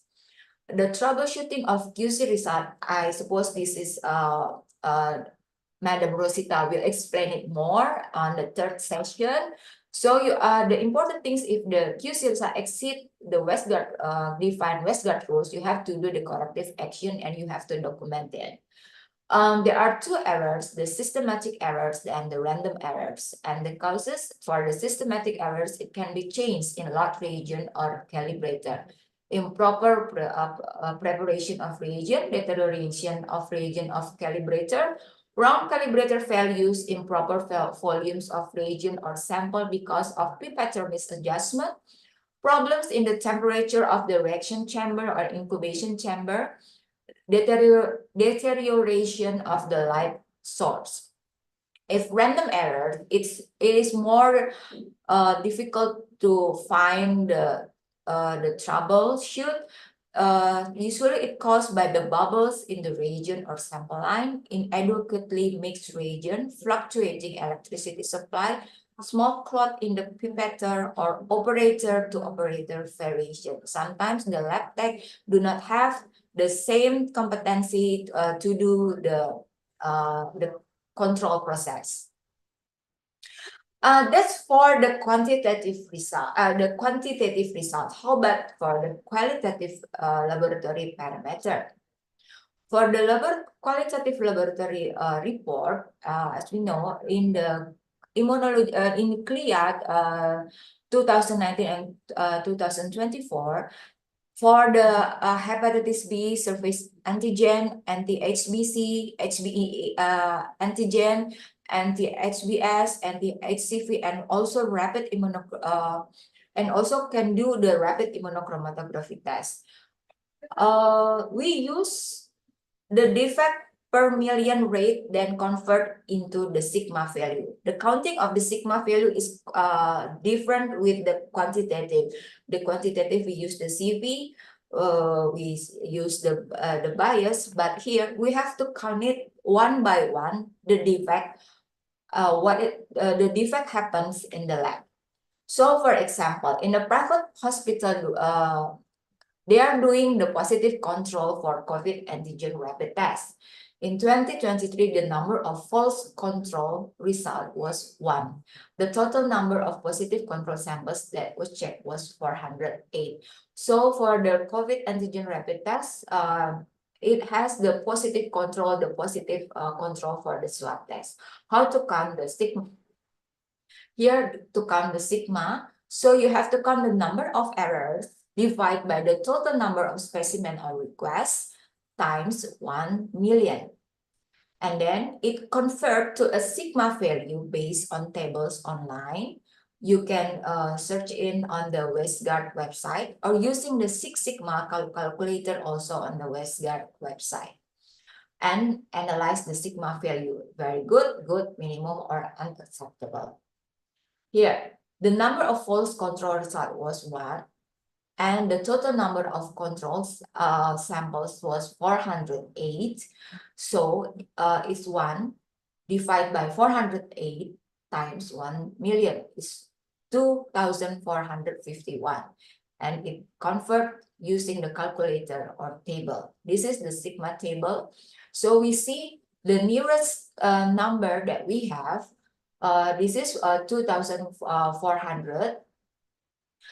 It's between 1,866 and 2,500 because it's not yet 2,500. It's still under 2,500. So the sigma is 4.4. And also when we do the calculators, the Six Sigma calculator, and we also get the sigma matrix is 4.4. So it is good. So what is the benefit of Six Sigma metric? The higher sigma is the fewer QC failures and also reduce error, reduce time loss, lower reagent supply because you know there's only like one time we are doing the QC, and it will also lower the cost, and we have a good between laboratory reproducibility. And these are the studies that study about the benefit of Six Sigma metric. It's improved the safety because it reduced the lab error rate. It's increased the efficiency and timeliness because it's reduced the TAT, and also reduce the hemolysis in emergency department.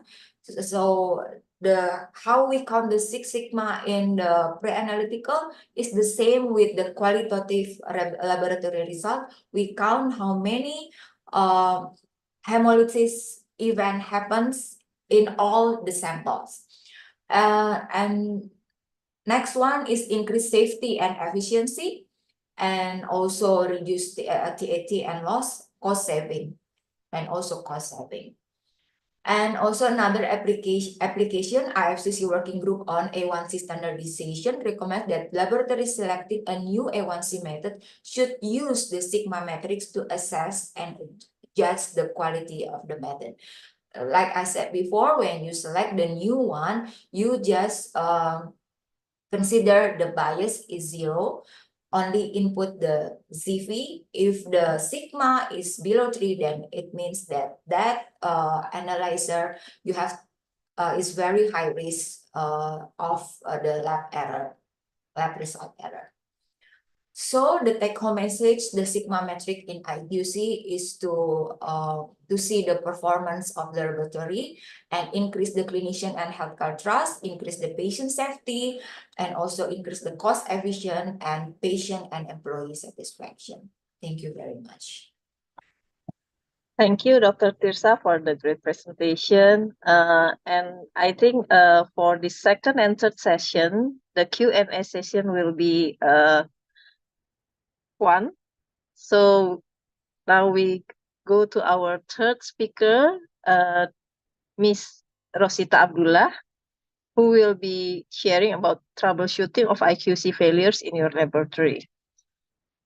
Ms. Rosita is a senior science officer in the hospital Sungai Buloh in Malaysia. Her educational background is a Bachelor of Science from National University of Malaysia and also Master of Science in Clinical Biochemistry from University of Surrey, United Kingdom. She's in Scientific Committee, Malaysian Association of Clinical Biochemists, Clinical Biochemistry Professional Certification Steering Committee, Kementerian Sumber Manusia, Clinical Biochemistry Professional Certification Trainer Malaysian Association Clinical Biochemist MACB, Pegawai Sains Kimia Hayat Technical Committee, Ministry of Health Malaysia. And she's a technical assessor of MS ISO 15189, ISO IEC 17025, and internal auditor ISO IEC 17011, Standard Malaysia. Ms. Rosita, you have 45 minutes and the time is yours. Okay, thank you, Dr. Liana, for your kind introduction. So, hi everyone. So, I'm going to talk about the troubleshooting of IQC failures in your lab. Okay. In performing troubleshooting of IQC failures, it was not easy. I mean, you have to be able to detect them fast, and because you want to continue with running the patient sample, so you do not want to do extra unnecessary troubleshooting. So that's what we call the efficient troubleshooting. So what can go wrong in our lab? So and before we run patient samples, we run QC, and we have QC outliers. So many things can go wrong. But to be able to identify where the problem is, it's not easy, I must say. That require knowledge, it requires skill, and also experience. Okay. So let me share with you the flow. Okay, now you identify the QC failure. So it can be out of 2SD if you're using the 2SD as acceptance criteria, or probably it violates the Westguard rules if you use the Westguard rule, and perhaps you see some significant trends and shift, okay, in your IQC. So then you identify what sort of error is this, whether it's random or whether it's systematic, and then you start to troubleshoot. But before you do the troubleshooting, what's important to differentiate is whether the error is real or not, okay? Does your system have problems, have real problems, and have impact on the patient result? So if you do not determine this initially, then it may lead you to unnecessary troubleshooting. So therefore, that will delay the running of your patient samples, okay? Because when the error is not real, you don't need to proceed with like corrective action, and there are certain things that you need to do, but only if the error is real, then you can investigate the causes and do the corrective action. Okay, this is just to show the type of random and systematic error. What we observe here, this is the observed mean, and the bias is actually the difference between the observed mean and the true value. And this bias is actually a measure of your accuracy. And same goes with the random error. The random error is the variation. This is actually what you see in your Levi-Jennings. Okay? And the SD is the measure of your imprecision. Okay, let's see some examples. This is a stable performance in your lab. You can see ups and downs of the points, okay? Above and below the mean. So this is quite stable. But if you have systematic error, so you have accuracy problem, so the mean will be shifted, okay? For example, here is that a degraded lamp which reduce the intensities, and therefore the absorbance are consistently lower and affect the concentration. So all the readings will be low. So that is an example of systematic error. And this is an example of random error. So you have precision issue here. Your SD is increased. Okay, there are many causes of the random error. So probably one of it is the intrinsic variability in the AC reaction. So you have like environmental condition issue, your temperature issue, and those are among the examples of the random error. Okay. This slide is just to show you on the Westcott rule, okay, and the types of error. Okay, you have 1 to S here. This might be random, but could be the beginning of the systematic error. So when it happens again, so now it becomes the 2 to S, meaning 2 times out of the 2SD. So this is a systematic error. And you have the R4S, which is the random error. Something is wrong. If you run like 2 levels of QC, both of the difference is around 4 SD. That means, and the 10X and 41S is both is a systematic error. Now, actually, the standard wants us to record our data so that we can monitor trend and shift. Okay, so this is actually a trend, which is a systematic error, and there are many possible causes of trending, such as the aging reagent, the slow change in the temperature, the gradual degradation of instrument compound. So those could contribute to the trending, and the shift, which is the abrupt change or abrupt increase or drop from the previous point, is probably random, or it can also be the beginning of the systematic error. And the cause of shift can be the new lot reagent and the reassignment of calibrator value. So sometimes the manufacturer alert you that is a reassignment of the calibrator value. And also sometimes that the AC has been upgraded, okay, with the change of the traceability of the calibrator. So therefore, you might see this kind of shift as well. And major maintenance of part change or sudden change in the temperature. So that's on the trend and shift. Okay, as this slide is from the previous slide, but so you have to identify whether the error is real. Okay, it's very important. If the error was not real, so therefore no unnecessary corrective action is needed. However, if lab do not aware and assume that the error is real and proceed with the inappropriate corrective action, so this will cause delay in analysis. For example, you actually do not need to calibrate your equipment, but you see that the error is, you think it's real. Therefore, you proceed with the recalibration of the equipment. But I just want to bring up your attention regarding these consequences of unnecessary calibration. Okay, we see B a lot in our lab, right? Okay, rather than A.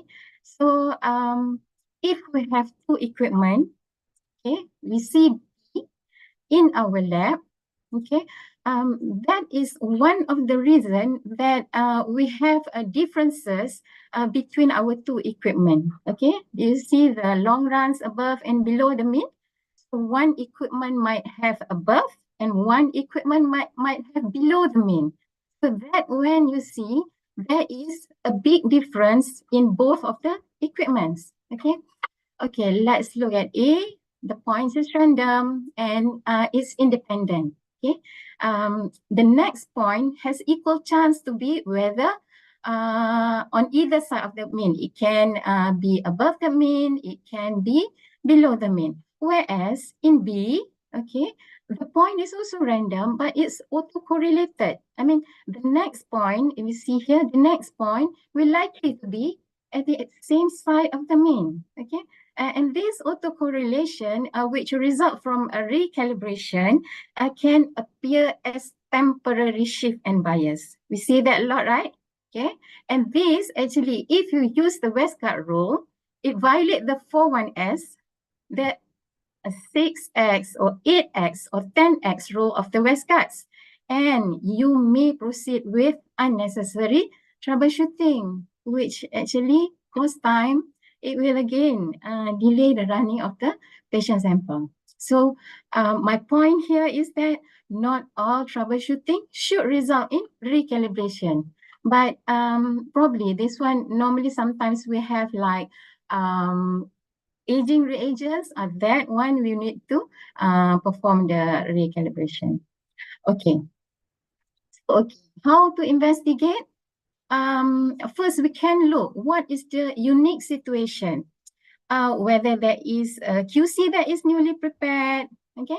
Whether there is a new reagent lot. Sometimes we miss the reagent lot because of no proper monitoring of the new reagent lot. So we want to have a proper monitoring, yeah, because we want to perform the lot-to-lot verification right before we change into the next lot. Okay, and whether we have a new QC lot, which actually have difference in the target mean, because if we do not know, then we do not change the target mean. So therefore, we will have QC that have shift, okay, and we will proceed with the corrective action that is not necessary, okay. And whether we have new QC material. Okay, new QC material meaning that sometimes you have short supply, okay, of the QC material. You don't have that anymore. The vendor cannot provide, and you change to another material. So when you change to another material, so you do not know, like Prof. Adeli mentioned just now, you need to validate. If you don't validate and the QC material is not stable, so you have problems, okay? And the new lot, new calibrator lot, the reassignment of calibrator value, this is also important. Obviously, if you sometimes the calibrator lot doesn't change much between lots, yeah. But a reassignment of calibrator value, yes. Or even you change the traceability of the calibrator, yes, that will cause a big shift in the QC data. Okay, and you also want to see if new parts that have been changed, because sometimes the engineer install the part incorrectly. Sometimes they also have issues like that, and you have to know what is the unique situation. Okay, let's look what is the common situation. So whether it affects all tests or only certain tests that were affected. So from there, you know, for example, if you have IC issue, you have calcium magnesium issue, and you have probably creatinine issue, you would want to suspect whether it's your water, and the water filter that has not been changed, something like that. And whether all the QC levels, or is it one QC levels that were affected? So if it's one QC level, and if the CV of all the QC level all this while, and the performance is okay, so you might want to think that one level preparation is have issues, okay, and whether it only affect one or all the instrument that you have, okay. So because that will pinpoint you what to look at, right? Okay, and whether you have the water supply issue, which you should know, you should monitor the water filter, the service, the maintenance. Sorry. Sorry.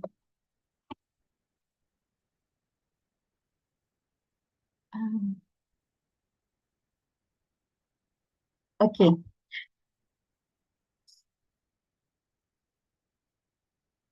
Okay. And whether you have lab temperature issue. Some labs, especially in Malaysia, it's very hot here. Now it's very hot. And if the air condition is not adequate, then we have lots of issues with our test. I'll give some examples later. Okay, and the next one is probably you want to look at the alarm. Okay, what alarm code that was triggered. I know some of us we just dismiss the alarm. Okay, let's look actually what alarm code. When sometimes the alarm they give you, they alert you when the reagent has exceeded the stability. Okay, they alert you when the sample is short. Okay, and when also the temperature is high. So this instrument alarm actually will give you some thing to see whether where the problem lies. Okay.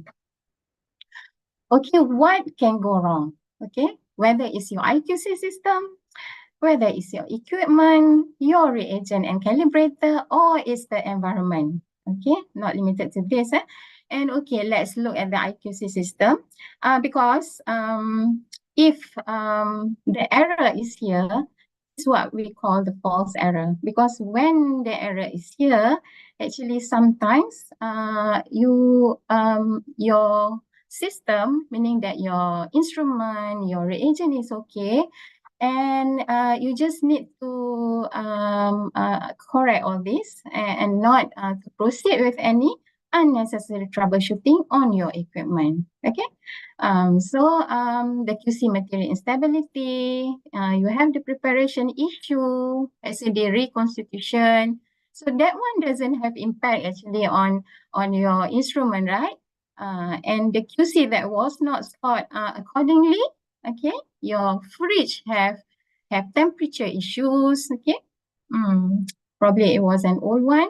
And the QC interval limit that was not set appropriately. This one, if you do not set accordingly or appropriately, then you will have lots of QC outlier, which is actually not really outlier. So it's because you set it too strict. Okay. And the QC mean that was not reassigned when the new QC log was used. This one, lab personnel really need to monitor when they use the QC log. So somebody need to look at this.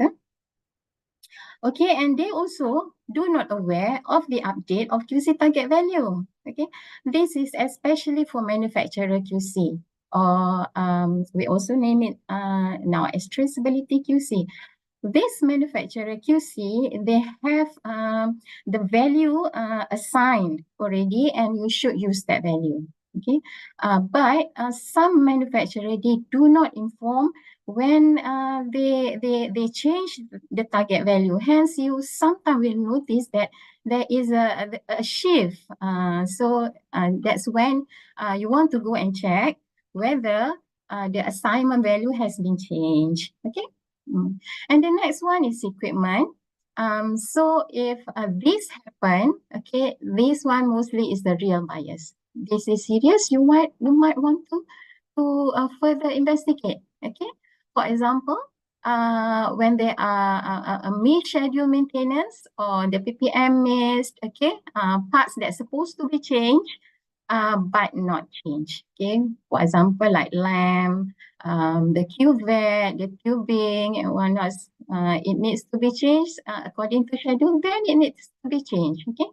There are incidents that we also see, there are mold inside the tubing. So as you know, bacteria can affect our photometric testing, right? So look into that sometimes. You open up a bit and check at the tubing there. Okay. And the miss or ineffective PPM, meaning that some instrument, very old instrument, when you first buy the equipment, the PPM schedule is perhaps around 6 monthly or 1 year. So, but when the equipment is very old, you might want to shorten the interval, because if you don't do that, because as you know, equipment is subject to wear and tear of all the parts. So perhaps you want to shorten the interval. Okay, based on risk. Everything is based on risk. Okay, and then unaware of the product notification updates, which is related to the equipment. This is very important, and this is a new a requirement in the ISO 15189, where all the lab should have a procedure for responding to notification updates. okay?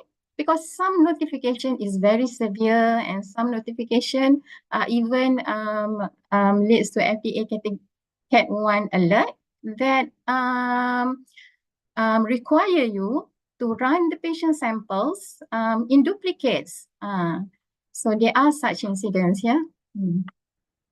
Okay, regarding the reagent and calibrator, aging reagent or almost depleted reagent or close to open stability. This normally can cause drift and also trending in our QC data. Okay, and also if you have, and this is real, so you have to calibrate if you see this, okay, or you have new reagent lot, okay. If you have a faulty reagent lot, then you have to get an alternative lot, okay. But sometimes a new reagent lot will cause a shift to your IQC data. That doesn't require you to do troubleshooting. Why is that? Because actually, if you are using QC that is not commutable to your patient samples, so you can see that I will explain a bit more on the next slide later, okay, on this. And if you see the new calibrator lot, new reassignment of calibrator value, okay, this could show some shift in your IQC data, but perhaps it doesn't require you to troubleshoot because you just need to understand, because due to the difference in the traceability, that what you need to do is actually to see the difference. Perhaps you can do a simple method comparison and see the difference. And if the difference is clinically significant, what you need to do is just to inform the clinician. Okay, you have to know it, but there's nothing wrong with your equipment. So, okay, and the next one is the wrong calibrator that was used. Definitely this one is a real, error. So, you don't want to have a result that is wrong, right? So, you have to use the correct calibrator. And again, unaware of the product notification updates, which is related to reagent and consumables. Same, okay, this is also spelled out as a new requirement in the standard. Okay, the next one is environment. So whether your water filter that was not changed and what tests are affected, okay, this can go wrong, okay, and this need to be service. So if you don't change, then the patient testing will have problems. Okay, the results might be incorrect. So you have to monitor this. Okay, and during audits, these are the things that you might also want to see. Okay.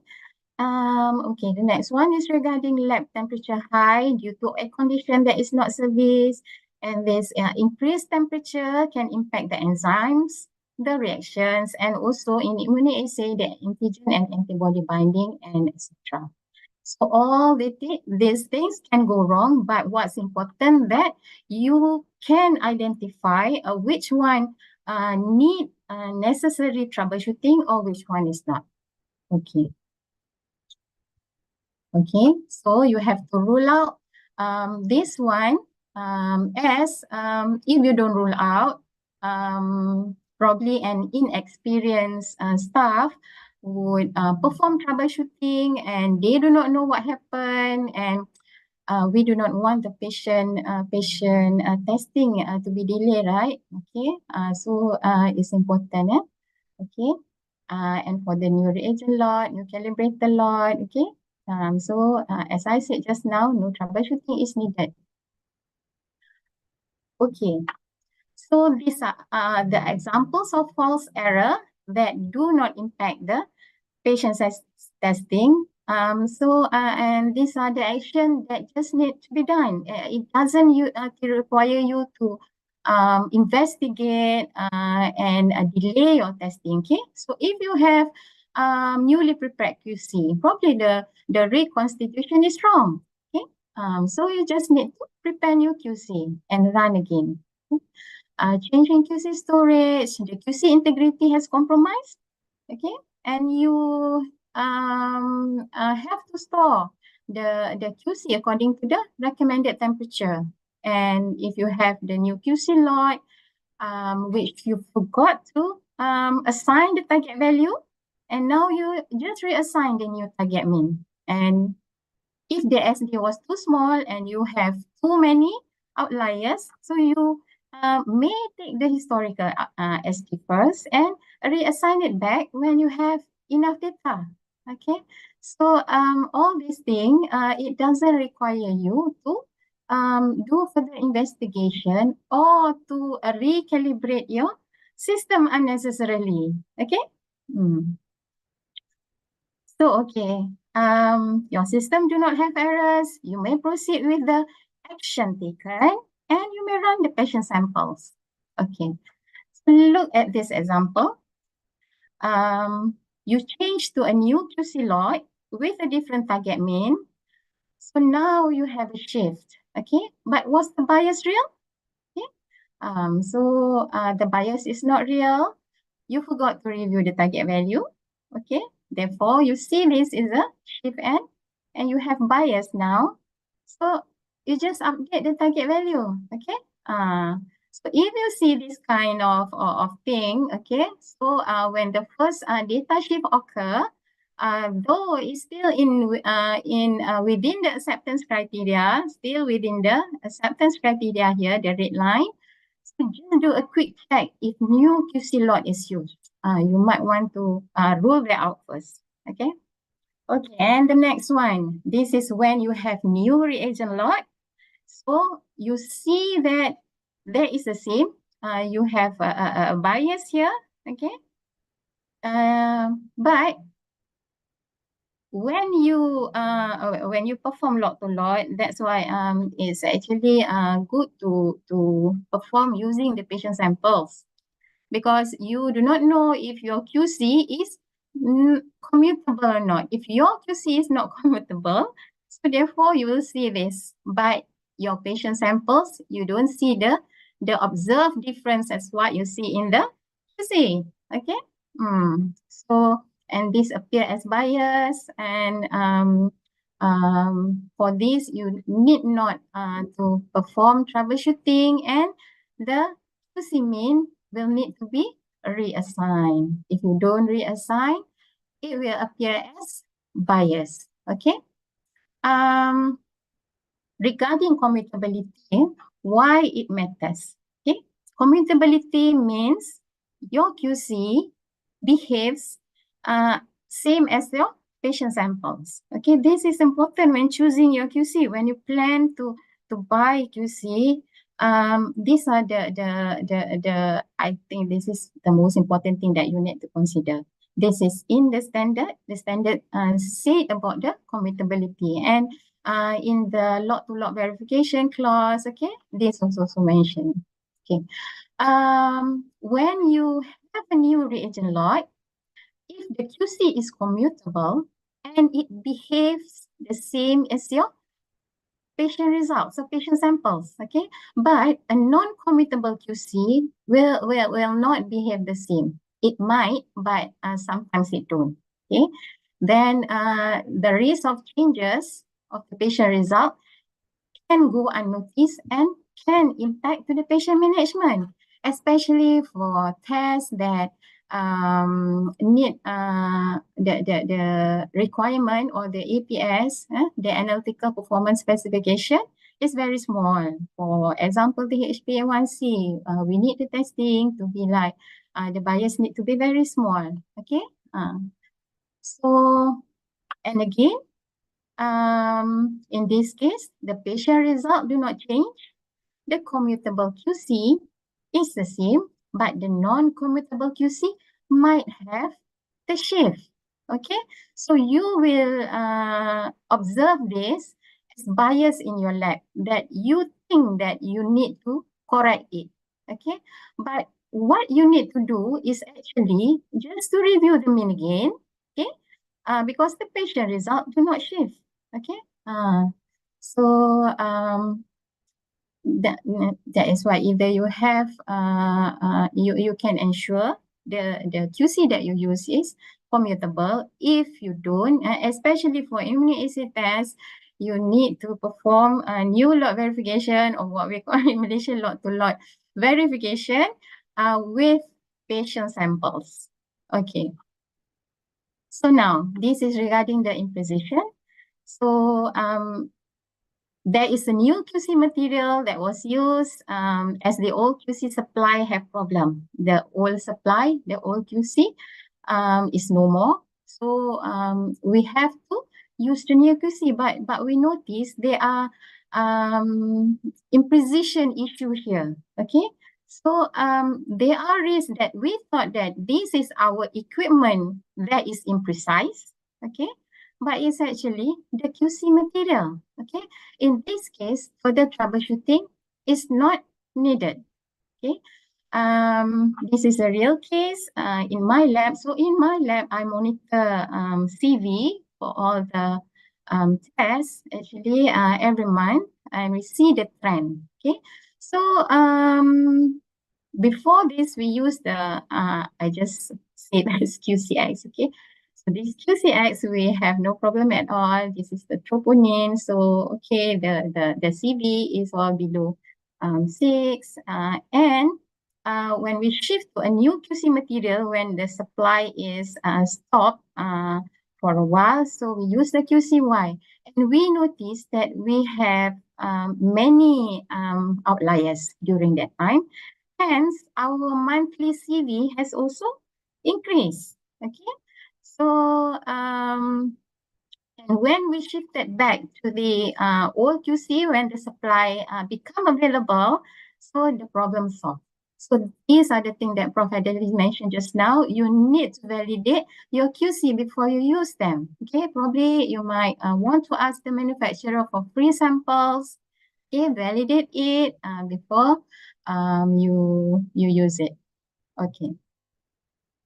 So you can see here all the CV increase for all QC levels and for all analyzers. I have two analyzers in my lab, the A1 and A2. So okay. And this is another case of if you see this method updated with the change in calibrated traceability, change calibrated lot, or reassign of the calibrated value. Okay, so was the bias real? Yes, the bias is real. The patient samples also have the same shift as observed with the QC. Okay, so in this case, but does it need any further troubleshooting? Okay, it's not needed, yeah, because this is not due to equipment error.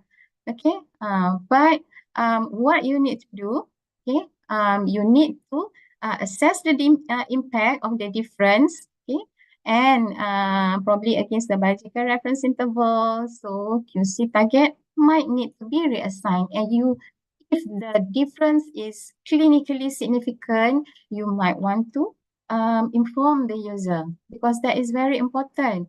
So whenever the patient comes here for their investigation, when the blood is taken here, and when they come again, and when the blood is taken here, so the clinician might thought that the difference is due to the patient condition. So whenever they have clinical impact, clinical significant impact, they need to be informed, yeah. Okay. So we talk about traceability, and Prof. Adeli also talked about traceability just now. Lab personnel need to understand what is the traceability impact on the testing in our lab, because when we perform troubleshooting, we need to understand the impact of the calibrated traceability changes. Okay. For example, this traceability is actually there is a unbroken chain, okay, of calibration, okay, to the patient result. Okay, normally this is done in reference lab or metrology institute, And the secondary calibrator is the manufacturer get this to actually to produce their own the master calibrator and also the product calibrator, which is what we have in our lab. Okay, this is been done in the IVD, the manufacturer R&D plant or yeah, and this is what being done in clinical lab. For each of the transfer, they have the uncertainties, and these uncertainties, according to ISO ISO Technical Specification 20914, that we need to include the calibrator of the uncertainties of this calibrator in our measurement of uncertainty calculation. Okay, so whenever there are updates in traceability, whether a traceability change, they update the method, whether they reassign the calibrator value. So you have to know the impact is that the result can be different. Okay, but does this require you to investigate whether your assay have problems or not, your instrument have problems or not? Okay, no. All right. So okay, when you have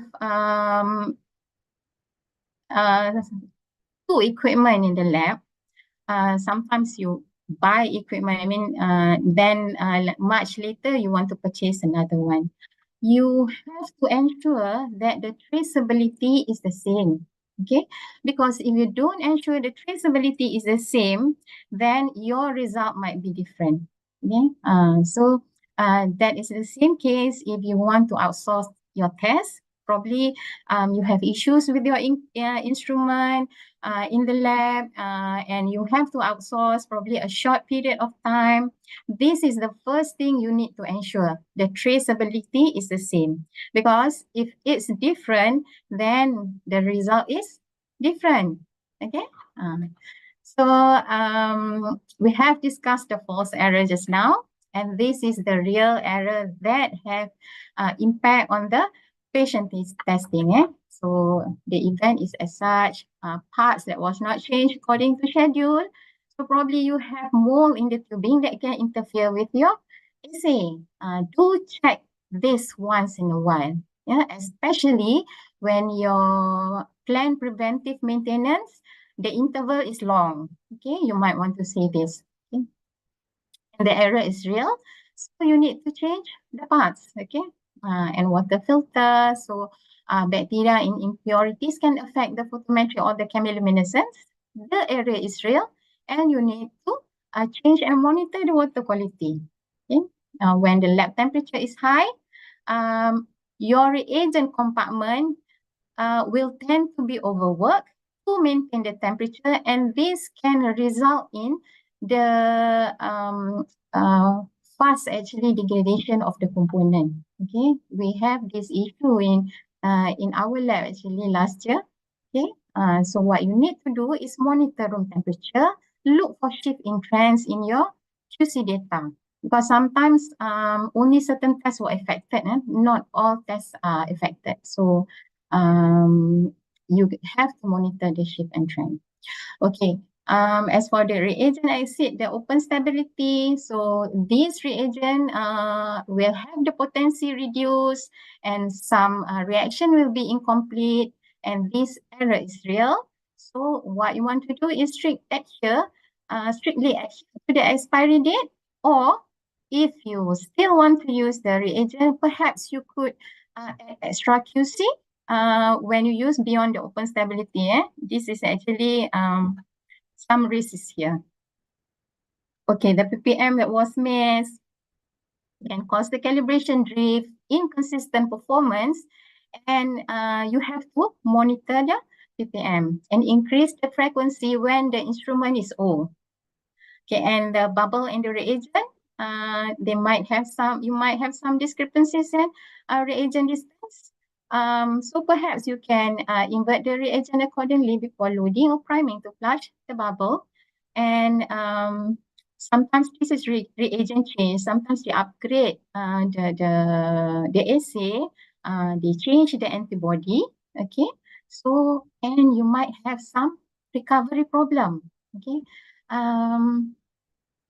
this one you need to escalate the issue to manufacturer, because when manufacturer produce and then they validate the EC, sometimes perhaps they miss. Okay, so they release the reagents, but they are not aware actually of the issues. So perhaps they have to rely on the post-market surveillance. If you don't escalate the issue to the manufacturer, then they don't have the data. Okay, so this problem will persist for a very long time, okay, until you get the next notification that says, okay, our agent has problems, so you cannot run the test anymore using that until further notice. Okay, so these are the examples that your system have error. You have to take corrective action and run only after the error have resolved. Okay. This is the temperature issues. We monitor the monthly CV of the equipment because not all tests were affected actually due to this temperature problem. And we see that the subtle changes only happen in one instrument. Okay, because we monitor every test CV, so we see the trend. Okay. But so we start questioning, why is it only happen in the A2 and why not in the A1? So much later, then we find out that the aircon right above the instrument has intermittent problem. Thus, the temperature controller of the reagent compartment need to work harder and start to deteriorate. So when they change the parts, then the problem resolve. Okay, so monitoring actually CV in your lab is very important so that you can detect what are the issue, and perhaps you can actually intervene or mitigate before it becomes serious. Okay. So besides monthly monitoring, probably you also monitor your sigma as what Dr. Informed you just now. Okay. So monthly CV monitoring. You compare the monthly CV against the analytical performance specification. This analytical performance specification you can get from the EFLM. Okay, EFLM website that can calculate the analytical performance specification. So the APS that you would want to compare against is the allowable imprecision, because now you have the monthly CV. Okay. Then whenever trending or shift was noted, just like the slides before that I show you, then you might want to investigate and perform troubleshooting. But one thing you need to be cautioned when selecting the APS, because some APS is too large, because the APS is based on biological variation. Yeah. If the APS is too large while some is too small, this can result in inefficient monitoring. For example, here, this is high sensitive CRP. Okay, this is from the EFLM. The desirable specification is 29%, which is very big. Okay, but can you use that for your monthly CV monitoring? I mean the APS? So obviously not. Okay, you have to select what is appropriate. So in this case, I select 5. Okay, and so that I won't miss if they are trending or shift issues here. Okay, so that you might want to consider. And also, as Dr. Teresa mentioned just now, regarding the sigma metric, or some lab, they monitor the total error, okay, which is very good, and you can see the how the performance, whether it's getting better or maintain or deteriorate.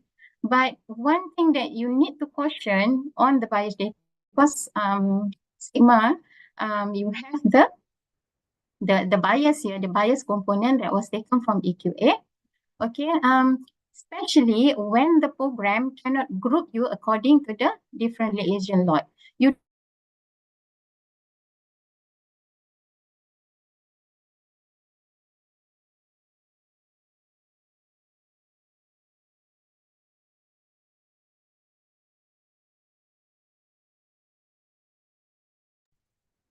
Miss Rosita, I think we lost you.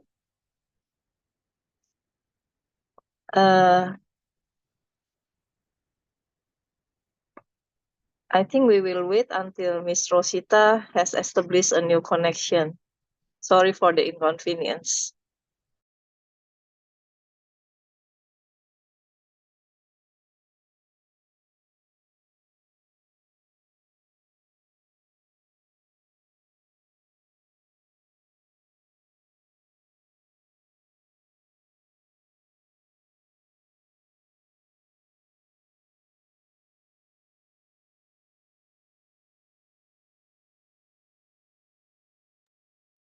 Okay, Miss Rosita, are you back yet? yeah, You're okay. still muted. Okay, thank Sorry, you. from which slide I was disconnected just now? The slide before. Oh, yeah, this one. This one. Yes. All right. Okay, thank you very much. Okay, sorry for the disconnection issue. Actually, I have internet connection issue yesterday, but they come and resolve it. But I hope it's not permanent. Okay. Regarding the monthly monitoring, okay. So you need to be cautious when you select the APS, okay, the analytical performance specification, because some APS are too large while some is too small, which can result in efficient monitoring. For example, HSCRP, okay, high sensitive CRP. As we know, high sensitive CRP, the biological variation is actually very big. So therefore, the specification hence is very big. The CV is 29.4. So if I use 29.4 to monitor my CV, I mean, to compare against 29.4, so I will miss actually some important trending and shift. Therefore, for if you monitor CV in your lab, select the APS appropriately according to what your instrument can achieve. But it shouldn't be more than the suitable APS, especially whether because you want to see you have to choose the APS actually according to its clinical fit for purpose. Okay. So this is too big. Okay. Choose an appropriate one so that monitoring can be efficient. Okay. So as Dr. Tirza said just now regarding sigma metric, it's very good to monitor the sigma metric in the lab. Okay. But you have to caution on certain things, because bias is the component that you calculate in the sigma that was taken from EQA, especially when the EQA program cannot group you according to the different reagent lot. It doesn't have issue if the difference in the reagent lot is small, but if the difference in the reagent lot is huge, then you can have the bias, the falsely bias. Okay, then your total error calculation, your sigma metric calculation will be incorrect. Okay, for example, this is the paper entitled "The Importance of Reagent Lot Registration in EQAPT Schemes." Okay, as you can see here, the albumin creatinine ratio, actually the reagent lot is the albumin. Okay, so the survey in 2013 and 14 have issue in the reagent lot variation, which is very big due to the the manufacturer actually have storage problem on that lot of reagents. Okay, so this is seen in the EQA reports. Okay, so when the difference is large, lot specific target should be used. As you can see now in Bio-Rad IQC, they have the reagent lots. You can see that your peer against the same reagent lot, so it can appropriately be compared. Okay. So okay, that is with troubleshooting. So I add some slides on IQC audit because you also want to perform IQC audit in the lab. Okay. So 7.3.7.2 IQC clause. So we have until A to G clause, and you would want to check whether the lab have IQC procedure. Was the IQC procedure adequate? Specifying all the whether the procedure is able to detect of either lot-to-lot changes for IQC reagent or calibrator. And for the material, is the material stable and how was it stored? Okay. Does the lab use matrix match QC? Meaning that for urine test, the QC matrix is urine, for example. So, and was the material commutable? Okay. So that one also you can ensure. You can see actually roughly if you perform lot-to-lot verification using patient sample, and also you tabulate the difference of the QC and also the patient difference. Okay, was the QC correct concentration at the medical decision level? You can also see whether the concentration they use is appropriate or not. For example, bilirubin, you might want to have the concentration at the pediatrics value. Okay.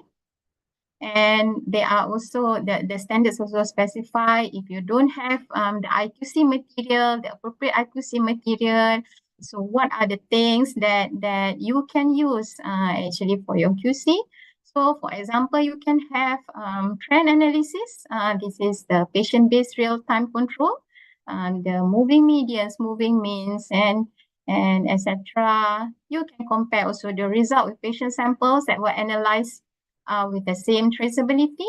And perhaps you may also retesting of the retained patient samples that was analyzed previously when you have the QC materials. Sometimes the supply is short, you have no choice, and you still need to run QC, so you can alternate the QC, but it's not, as Prof. Adeli said, it's not recommended. Okay, the QC frequency. So look at the frequency of the QC runs. Was it appropriate? Whether they use like one level once a day, where the QC is always out, meaning that the risk is high. So the standard says that you have to determine the QC frequency based on the robustness and stability of the system and also the risk of harm to the patient. So this is where you calculate the sigma and determine the risk. If the risk is high, you run more QC, like Dr. Tiriza mentioned just now. Okay. So, and again, the data recording. So how do you record the data? The data should be recorded whether it where it can detect trends and shift.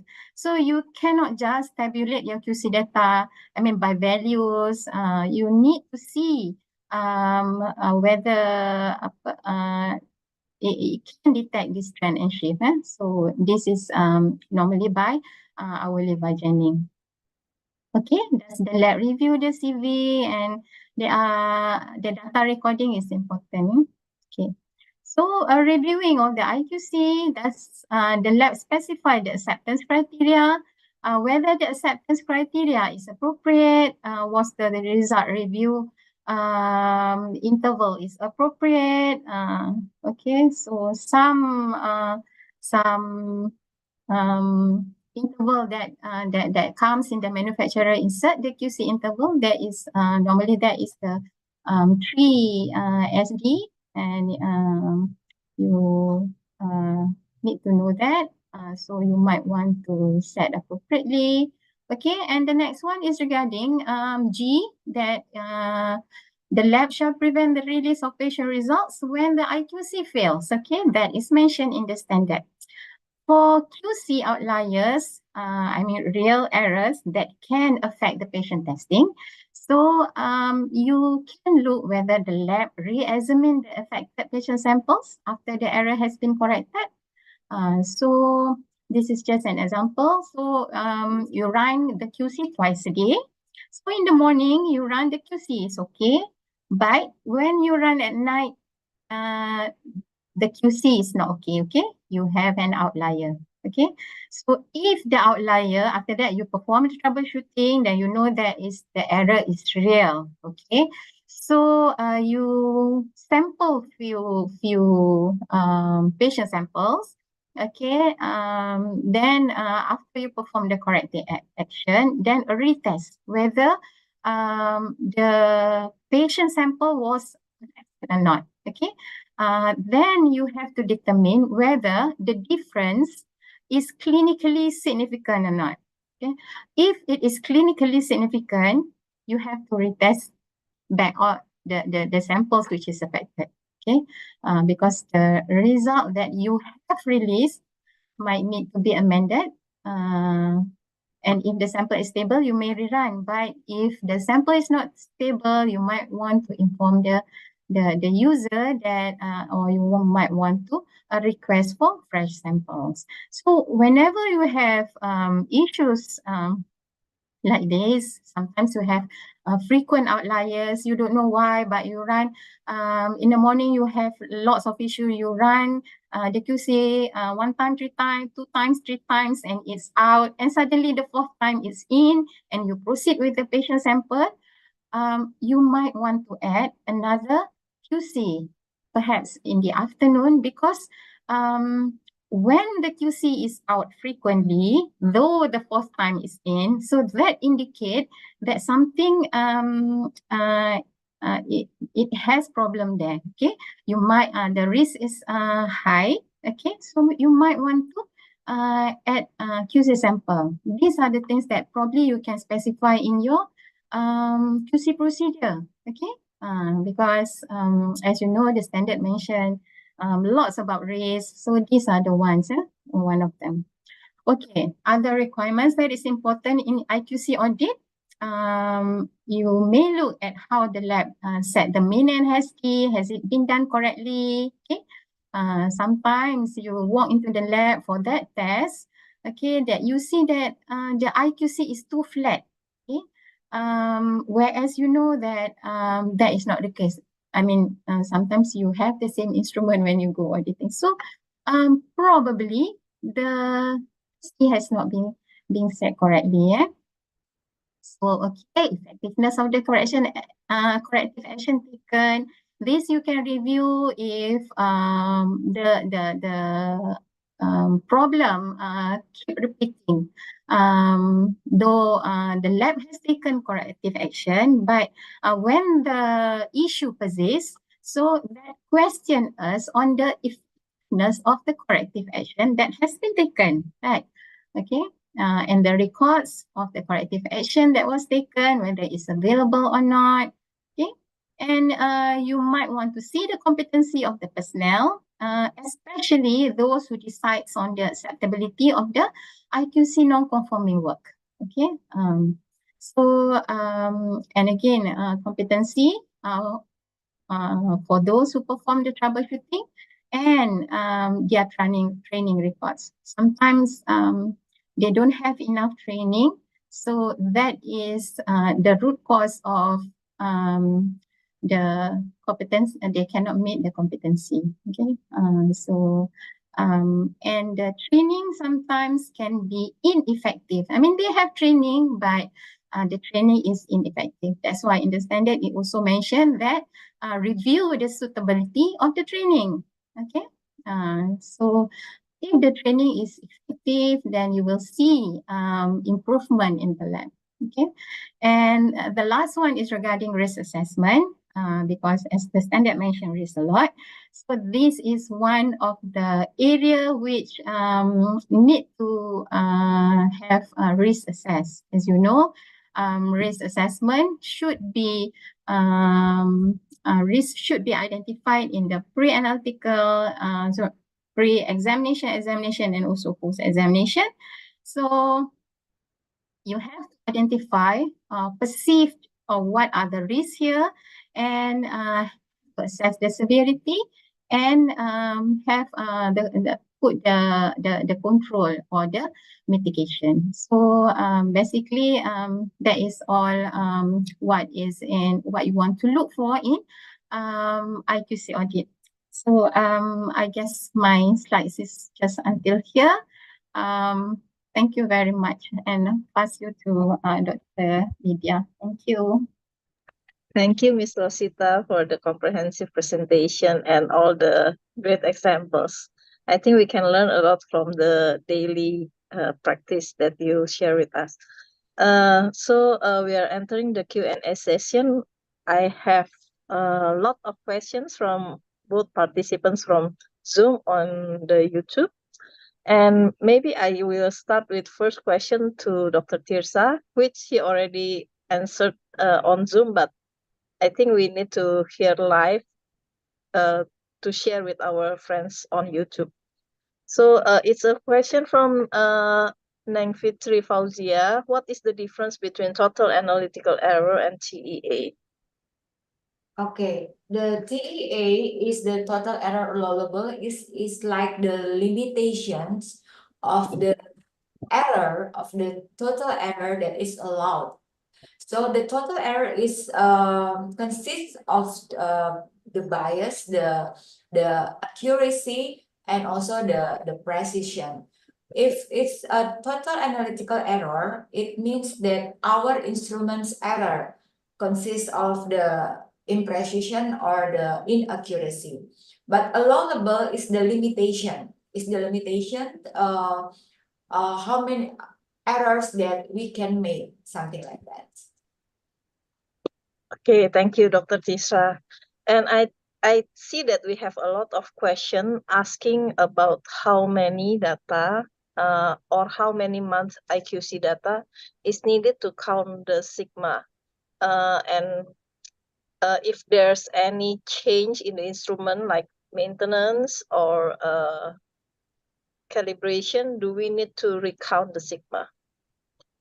Okay, the more data we get, the more precise of the sigma result that we get.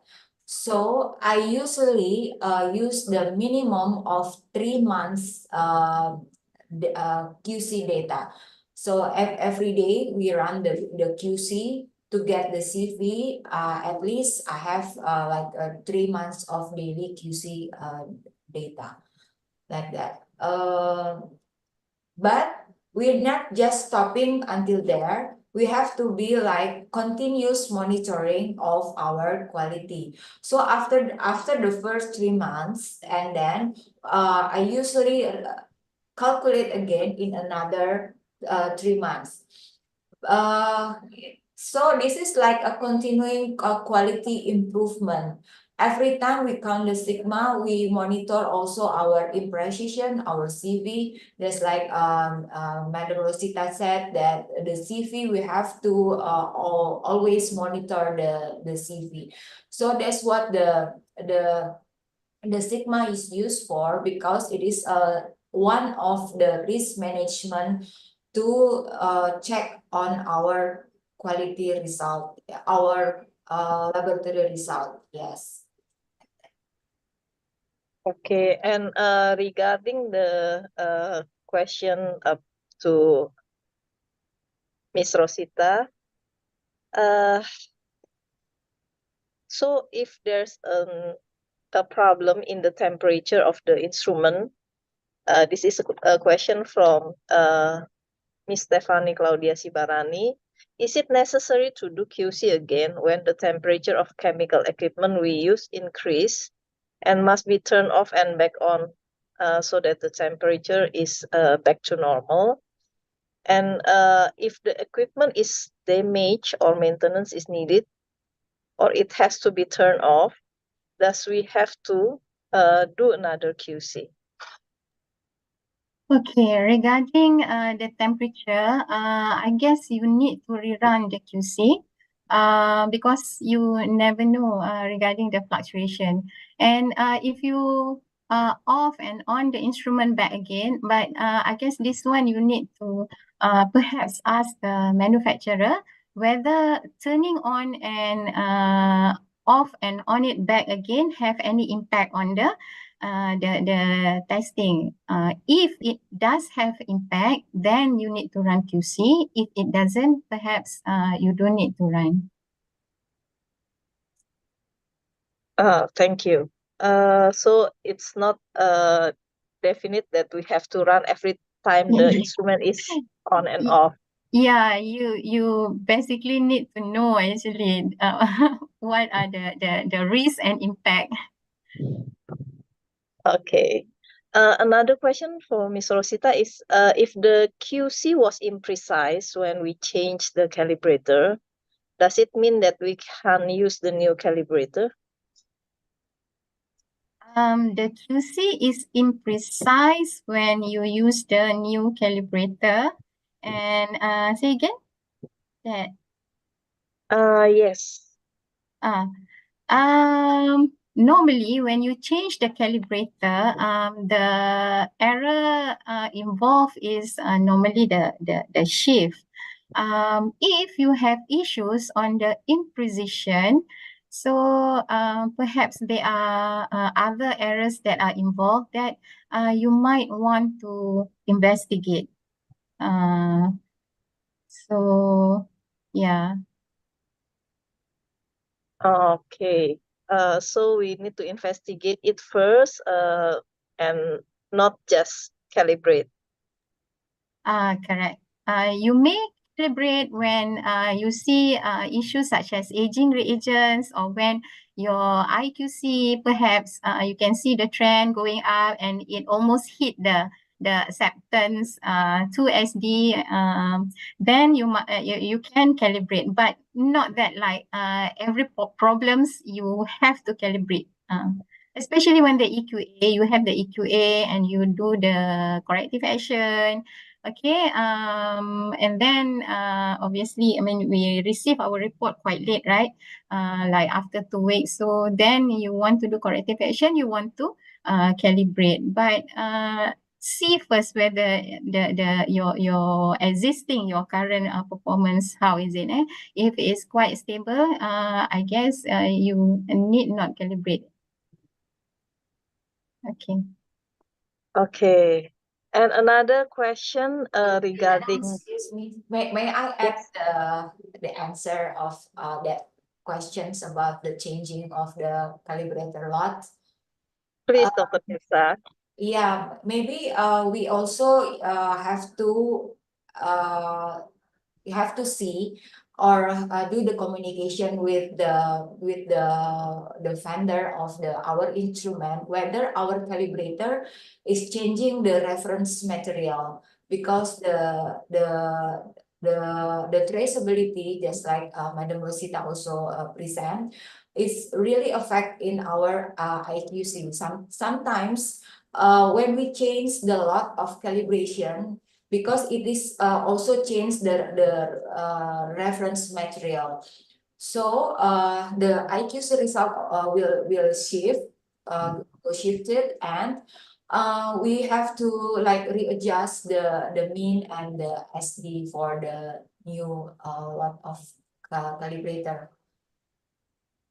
Yeah. What do you Thank you, think, Dr. Tirza, for the clarification. Okay. Yeah, I think that that answer also address another question. Why sometimes change of new calibrator lot with the reagent lot remaining the same only affect IQC but not patient sample. Yeah. If there's anything that Dr. Tirsa or Ms. Rosita wants to add for this question, maybe. Yeah. that is the issue of commutability. First thing that when you see discrepancies in your IQC, you have to sort of like think that when there is commutability issue, okay? So because we are actually aware that for the QCs that we run, we do not know what is the percentage of commutability. So commutability study can be performed, and sometimes you can observe if you run your QC together with the patient samples. That one can sort of like tell you that whether the QC is commutable or not. So we have issues like this in our lab, but we keep them in mind, and we actually intend to perform commutability studies for different type of QC, but we haven't done that yet. Okay, and regarding commutability, there's a question from Ms. Nur Yaakob, whether we need to prove the commutability of our QC material.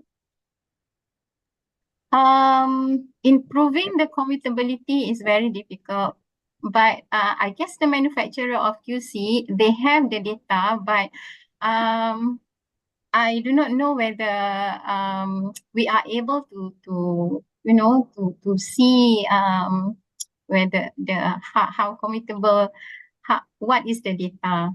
So one option is you can perform the study yourself and see.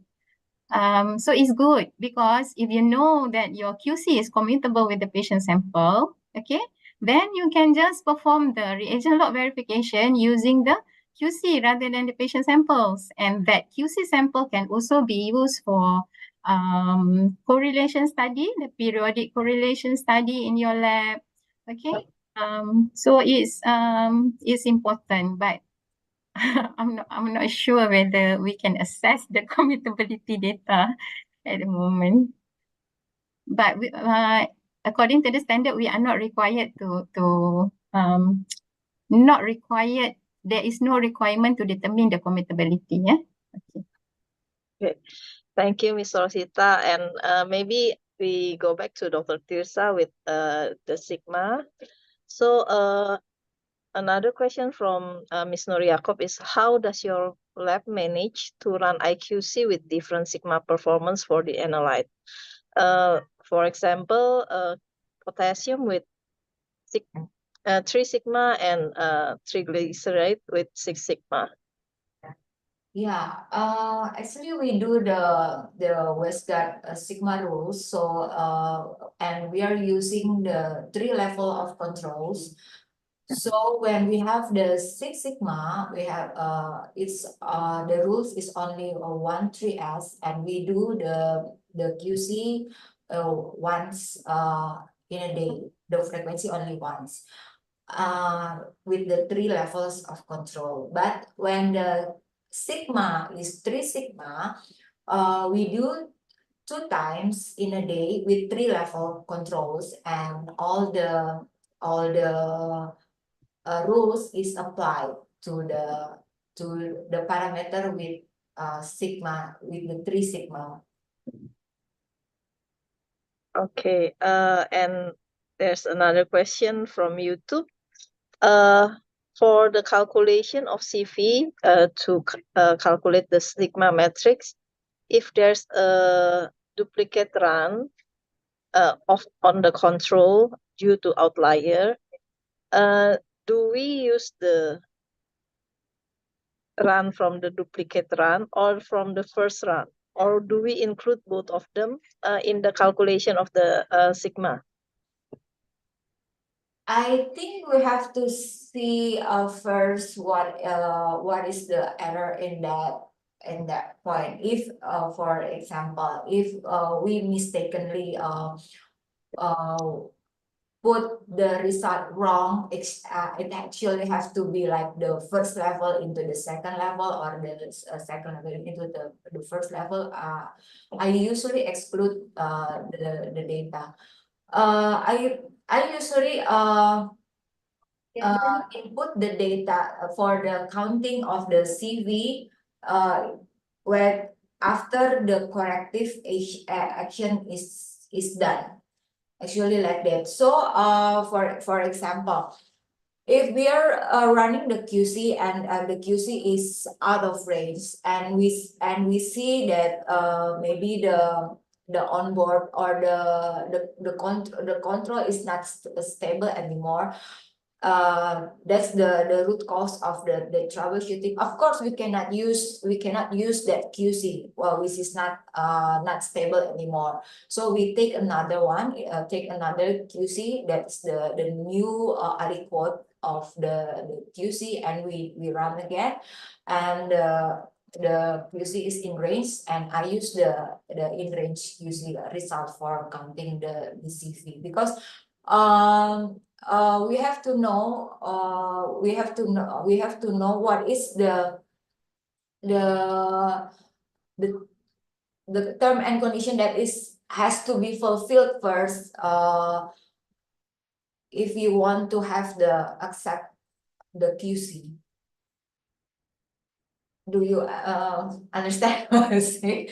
So yeah, I mean yeah, you know the good practice that we have to know all the rules that we have to follow. For instance, that if you want to run the QC, you have to like live in the room temperature first for in the certain of times. Maybe it's like in the 30 minutes without in a hurry, because it will also affect the QC, and that's the important things that our lab tech, our analysts should be training and retraining about how to run the QC, because it can really affect the precision, the random error of our CV.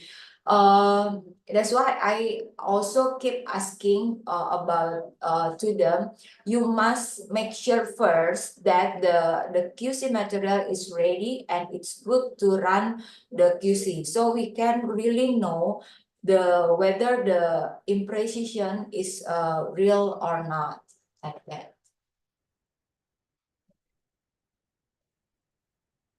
Thank you, Dr. Tirsa. And I think we are going to ask Ms. Rosita. This time is about hematology control. So there's a question from YouTube that hematology control material has very short stability, so that cuts often occur in one control lot. How to respond to this evaluation in the current month? And I think there's also one question regarding the hematology control is how do we monitor IQC for hematology, as we cannot do calibration on the selected analyte like chemistry?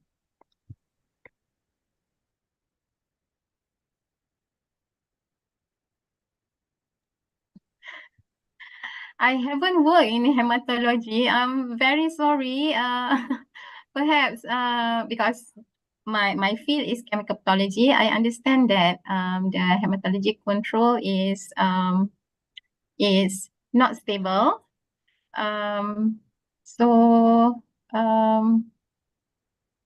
I'm not sure actually regarding that. I mean, or can you email the questions later so that I can ask my colleague in hematology? Okay, Very sorry. we'll do that. It's okay, it's okay.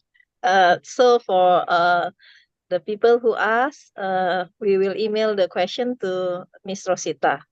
Okay, thank you Thank very you. much. Maybe we have another question regarding the IQC troubleshooting. Is it normal for 10x reading slightly biased from mean frequently? So like we frequently find the 10x bias.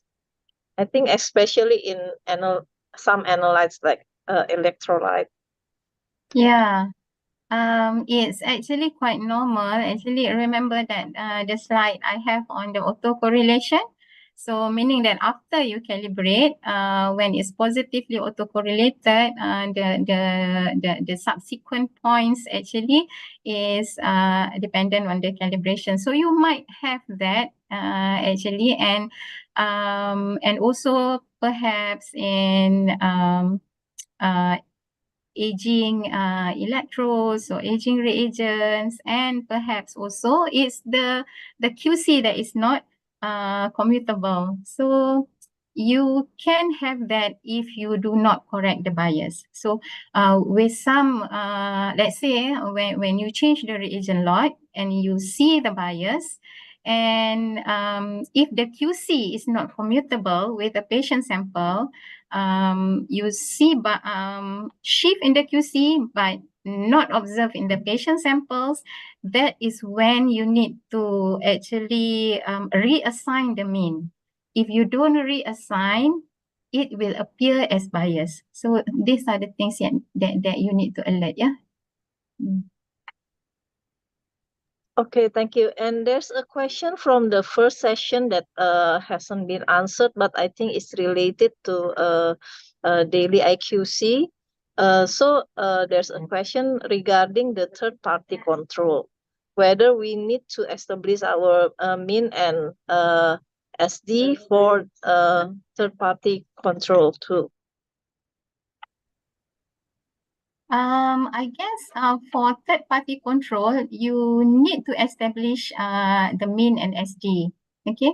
Because sometimes the values that the manufacturer set is based on the data collected from many labs, the peer, and their mean probably do not reflect yours. So you need to re-establish back.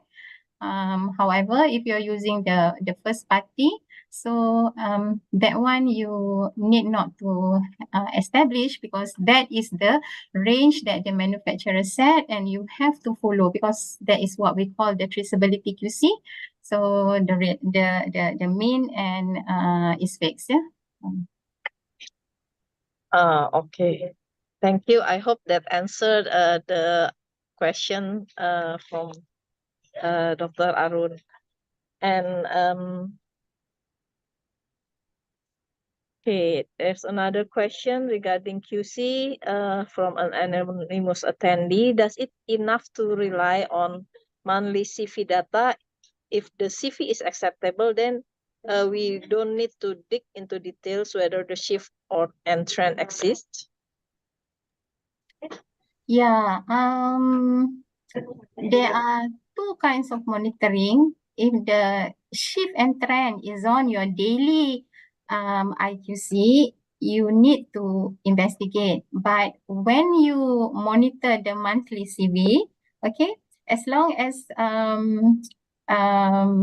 the APS that you set is appropriate, and you still within the acceptance limit that you set, that is quite okay. But personally, I would investigate also on trending on my monthly CV, because normally when the trending shows something, for example, it only happens in one equipment, okay, the CV raised in one equipment, whereas the another equipment is okay.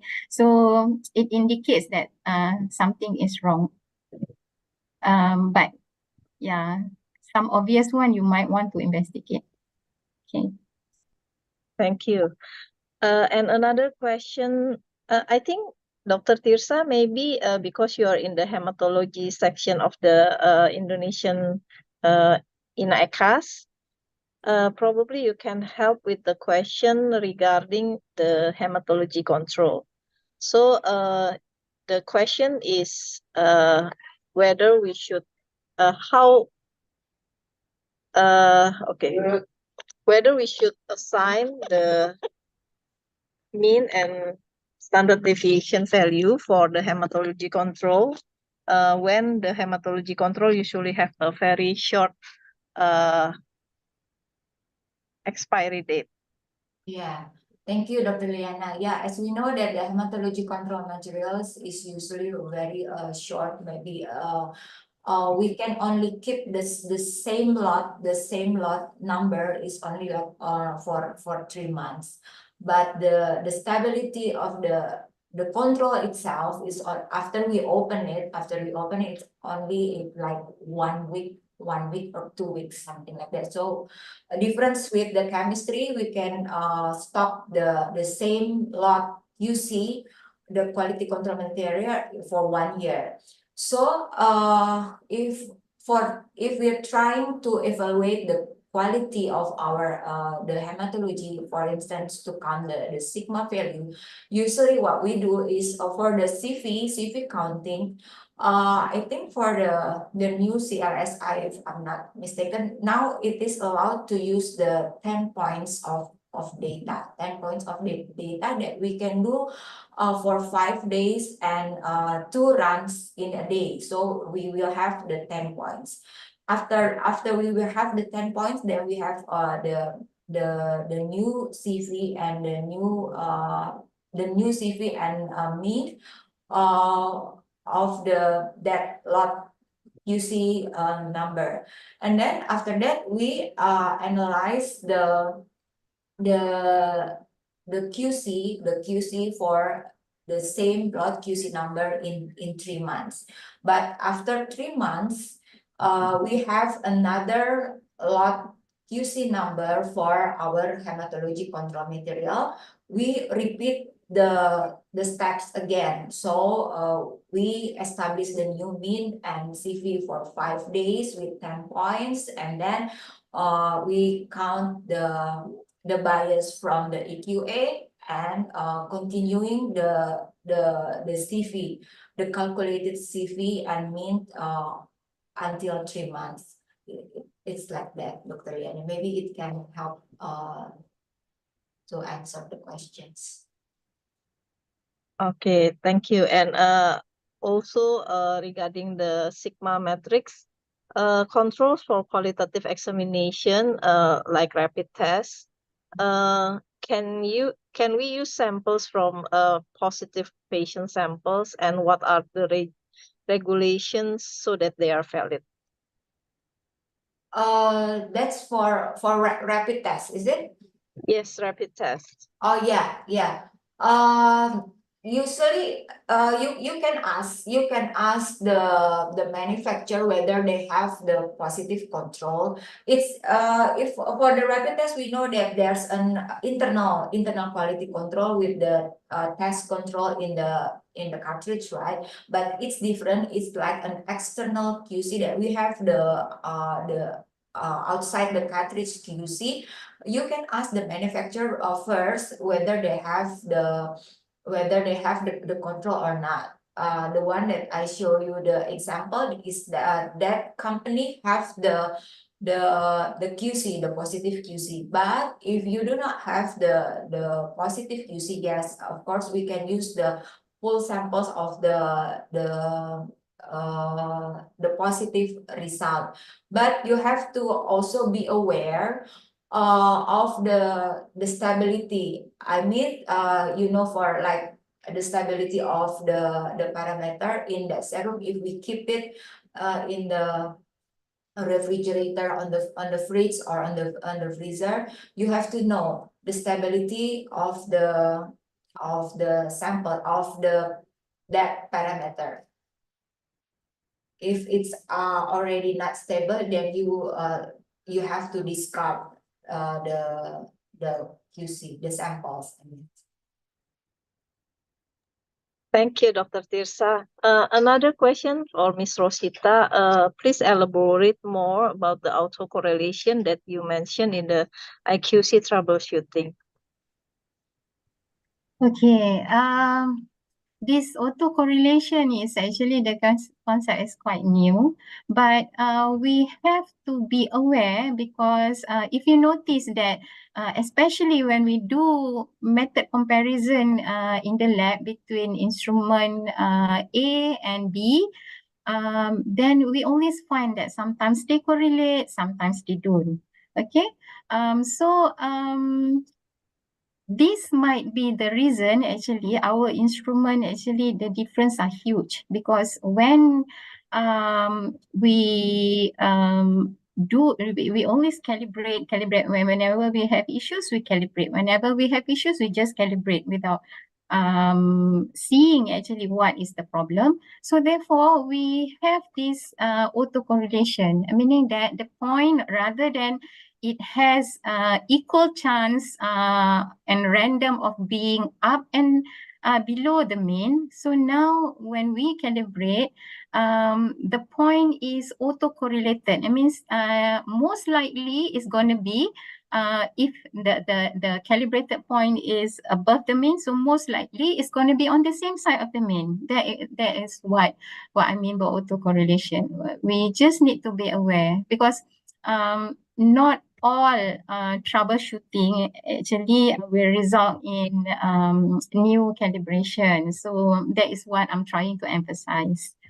I hope you understand what I mean regarding the autocorrelation. But normally we just follow the manufacturer recommendation, or we calibrate when necessary. I mean, whenever it's not, then you need not do the perform the recalibration. Okay. Okay, thank you. And you have a lot of questions really. And other question is, what should we do if we run 3-level control and one level is out, which is caused by the probably QC reagent deteriorating, while the other 2 is okay? Okay, for this one, sometimes you have to understand the nature of the assay. Some assay where at the low concentration, the CV is very high. Okay, that probably you can know when you perform the method verification. Initially, when you buy the equipment, you do the precision, then you know at this level the precision is not good. Okay, so if you see that, I think you might want to establish back your SD. The reason being, sometimes the SD that you set for that level might be too narrow. Okay, so then you will see something like that. So there are actually probably there are other reasons. Perhaps the reconstitution of the level 1 QC. You might want to try a fresh level 1 QC and see. Okay.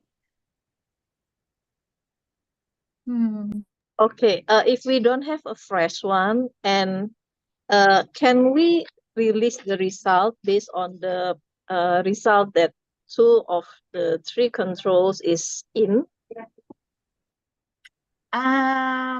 If you use the Westgard rule, you have to see how out is the first result. Okay, you might want to first repeat. If the second repeat, you still have the same result, and if the same result is like just a bit out of the 2 SD, probably the risk is low. Okay. But if the result is probably out of the like 3 SD, this is when you want to look and investigate further.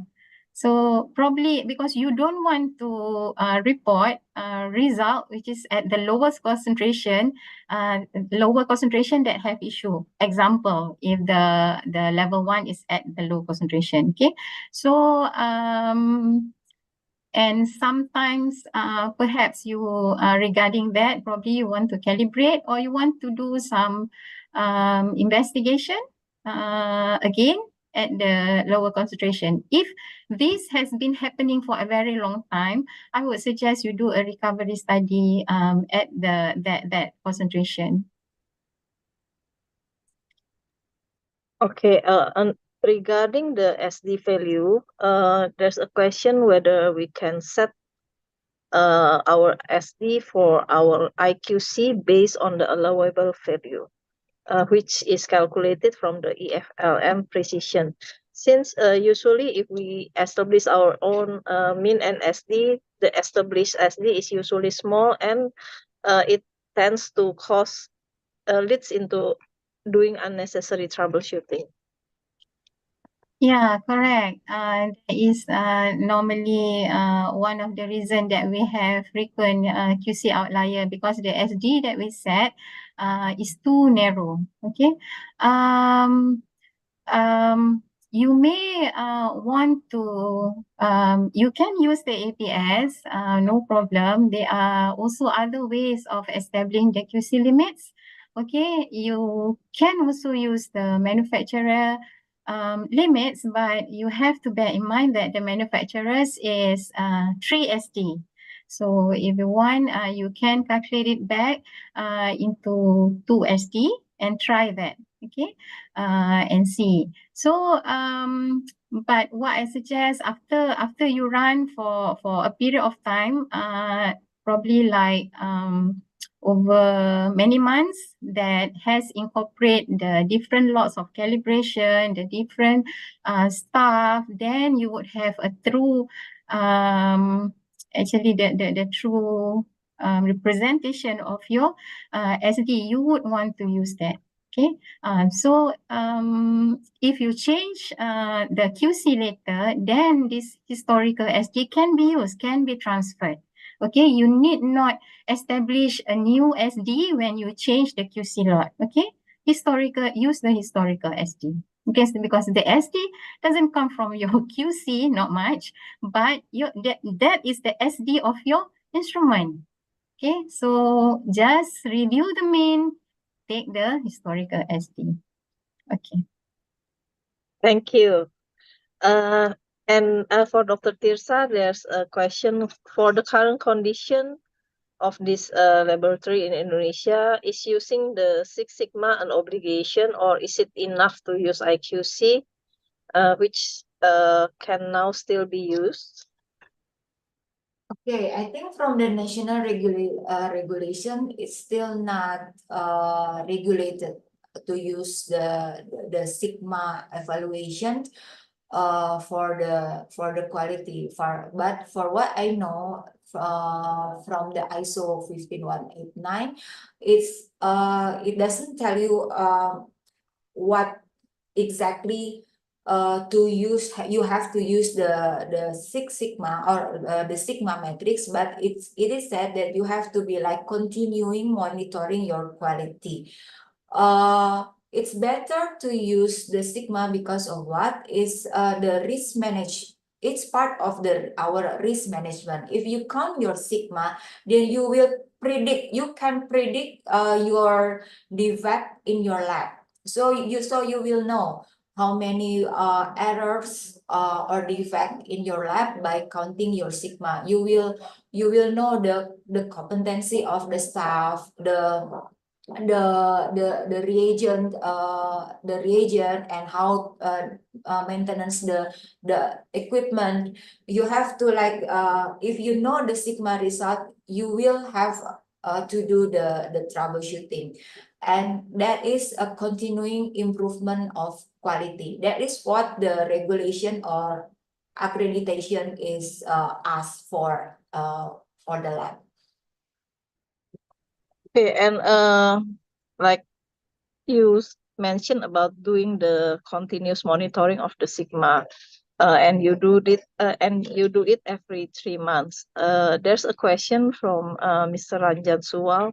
Once you receive a good Sigma level, we can run less frequency of control. And till when is this good Sigma is validated for running less frequency of control?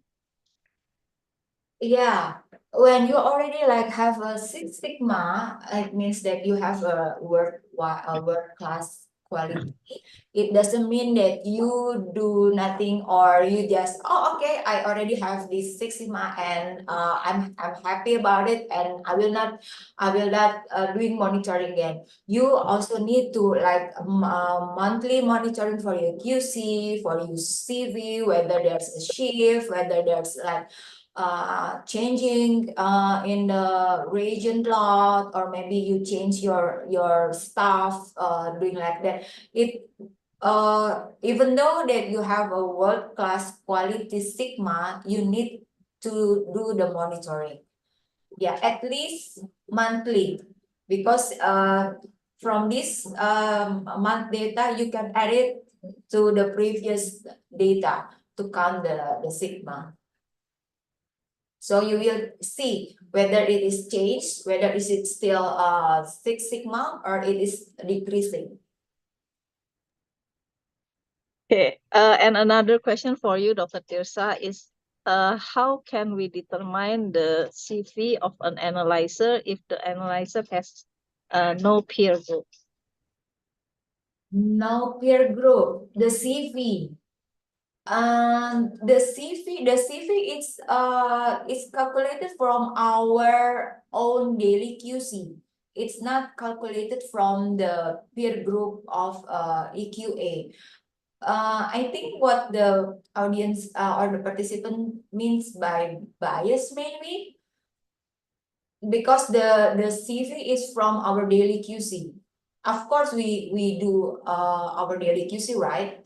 So we can count the CV. But bias, yes, it is from the peer group. If the EQA or the proficiency testing program that we join is you don't have the peer group, maybe you can ask the manufacturer whether they have like internal peer group. Sometimes the manufacturer have their own internal peer group, so you can ask the worldwide range whether other user in the same lot QC number. But if there's no, like I said before, at the first time, if you don't have the bias data, you can consider the bias is 0. So you count the Sigma only TEA divided by CV. If the Sigma is less than 3, it means that your equipment or your analyzer is not stable. It's have the random error because of the high CV. Maybe you can consider that if you don't have the bias. The bias is considered as 0. Okay, and there's a question on what is the recommended frequency for calculating the Sigma for individual analytes? Actually, there's no rules about it. Maybe you can adjust it with your own lab condition and the fit for purpose. About the evaluation of your Sigma or your QC. For what this is I just sharing. So everyday monitoring QC is a must, but if you want to calculate and if you want to evaluate, you have to do evaluate monthly and then count the Sigma. You can do it every like 3 months or like or 6 months. It depends on how many tests do you have in your lab, because it's different from one lab to another lab. So as a lab manager, you should decide, you have to make a QC plan for your own lab.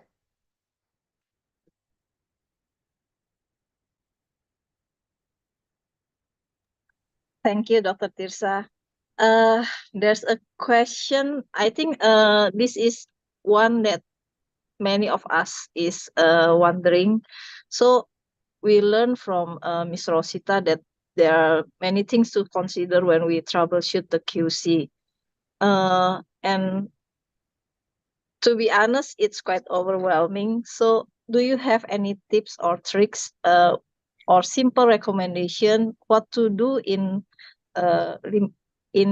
our real life situation when we have an IQC that is out, but we need to release or run the test as soon as we can?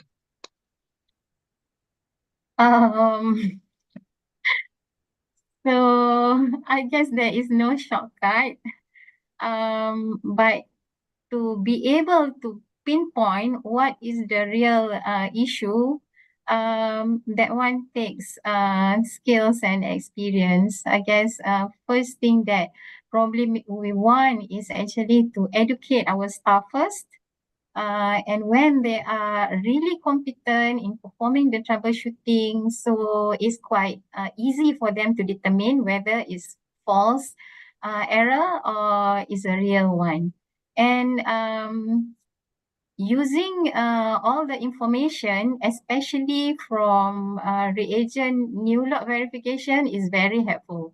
But if you perform reagent lot verification, like you're not using the patient samples, so it's actually very difficult. So hence you have to have procedure for lot-to-lot verification that can compare the QC difference together with the patient difference. So when I perform reagent lot-to-lot verification, I always pick the concentration of the patient samples close to that of the QC concentration, so that I want to see actually whether the difference is the same or whether it is different, because that is my rough assessment to know that whether I can decide whether it's a false or is a true error, something like that.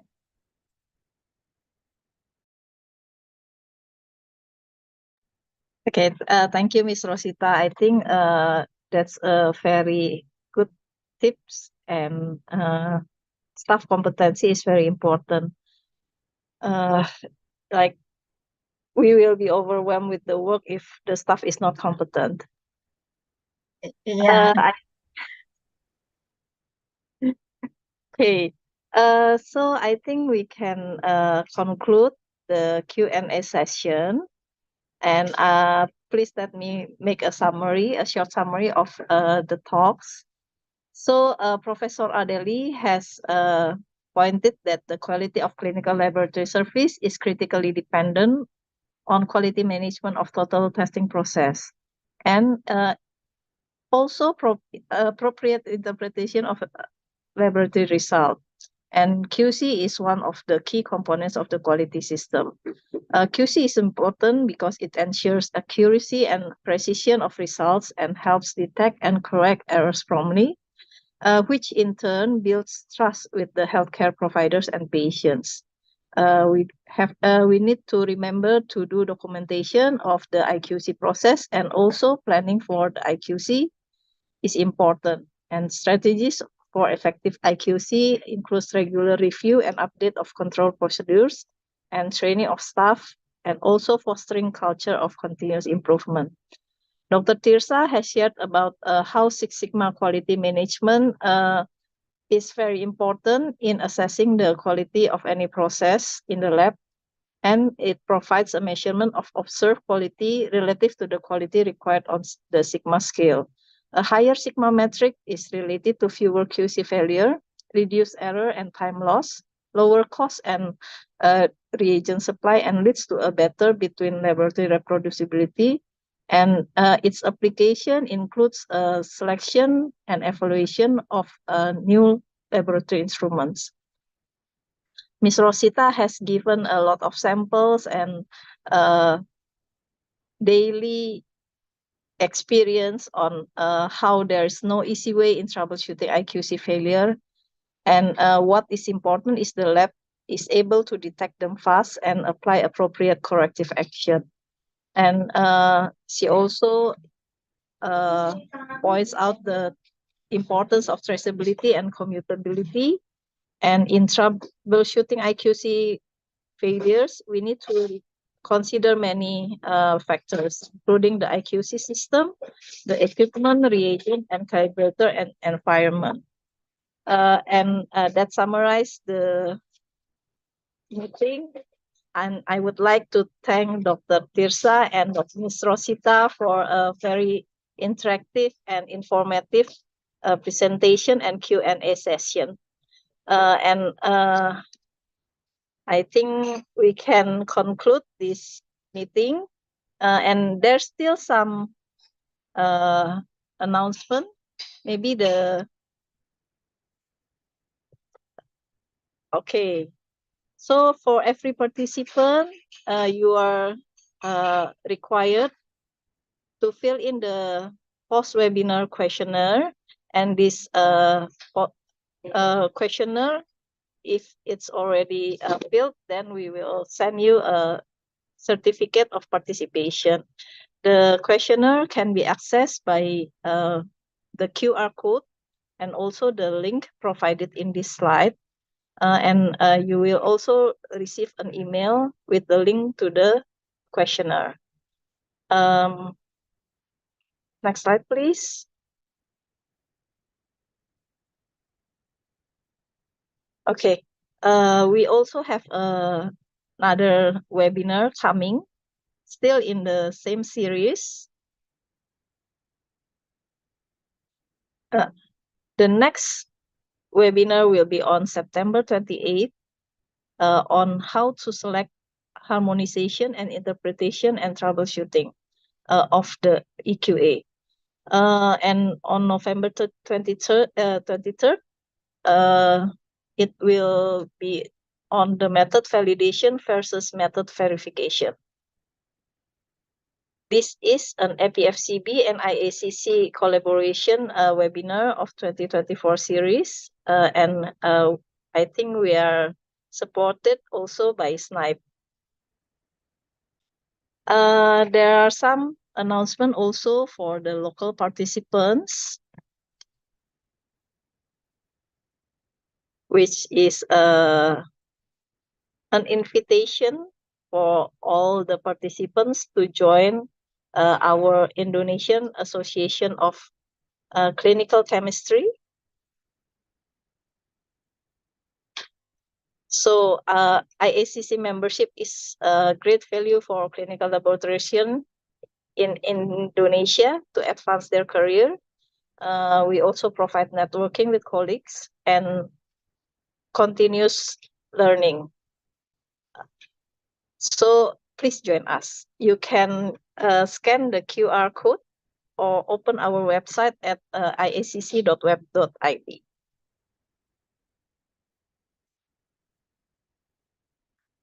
And the last announcement is a very important announcement, which I will share in Indonesian, bahwa peserta akan diberikan akses pembelajaran di pelataran sehat jika mengikuti Zoom atau YouTube sampai selesai dan mengisi kuesioner setelah acara berakhir. Jadi jangan lupa kuesionernya penting, dan peserta yang mendapatkan SKP Kemenkes adalah peserta yang menyelesaikan pembelajaran di pelataran sehat. Nah, akses untuk pelajaran pelataran sehat ini dibuka mulai besok jam 9 pagi sampai tanggal 3 Agustus jam 23.59. Jadi jangan sampai terlewat karena sangat disayangkan begitu aksesnya ditutup sudah tidak bisa diakses lagi. So I would like to thank all the distinguished speakers once again and all the participants who have been actively participating in this webinar. And I would like to, I don't know whether we can have a round of applause for our very excellent speakers, but maybe I can give an applause. Thank you very much to Ms. Rosita and Dr. Tirsa, and I would like to return the not the mic, the control to the organizing committee. Thank you. Thank you Thank everyone. you, Dr. Liana. Thank you, Madam Rosita. Thank you, Dr. Tirza. Yeah. Okay, bye. Okay, bye.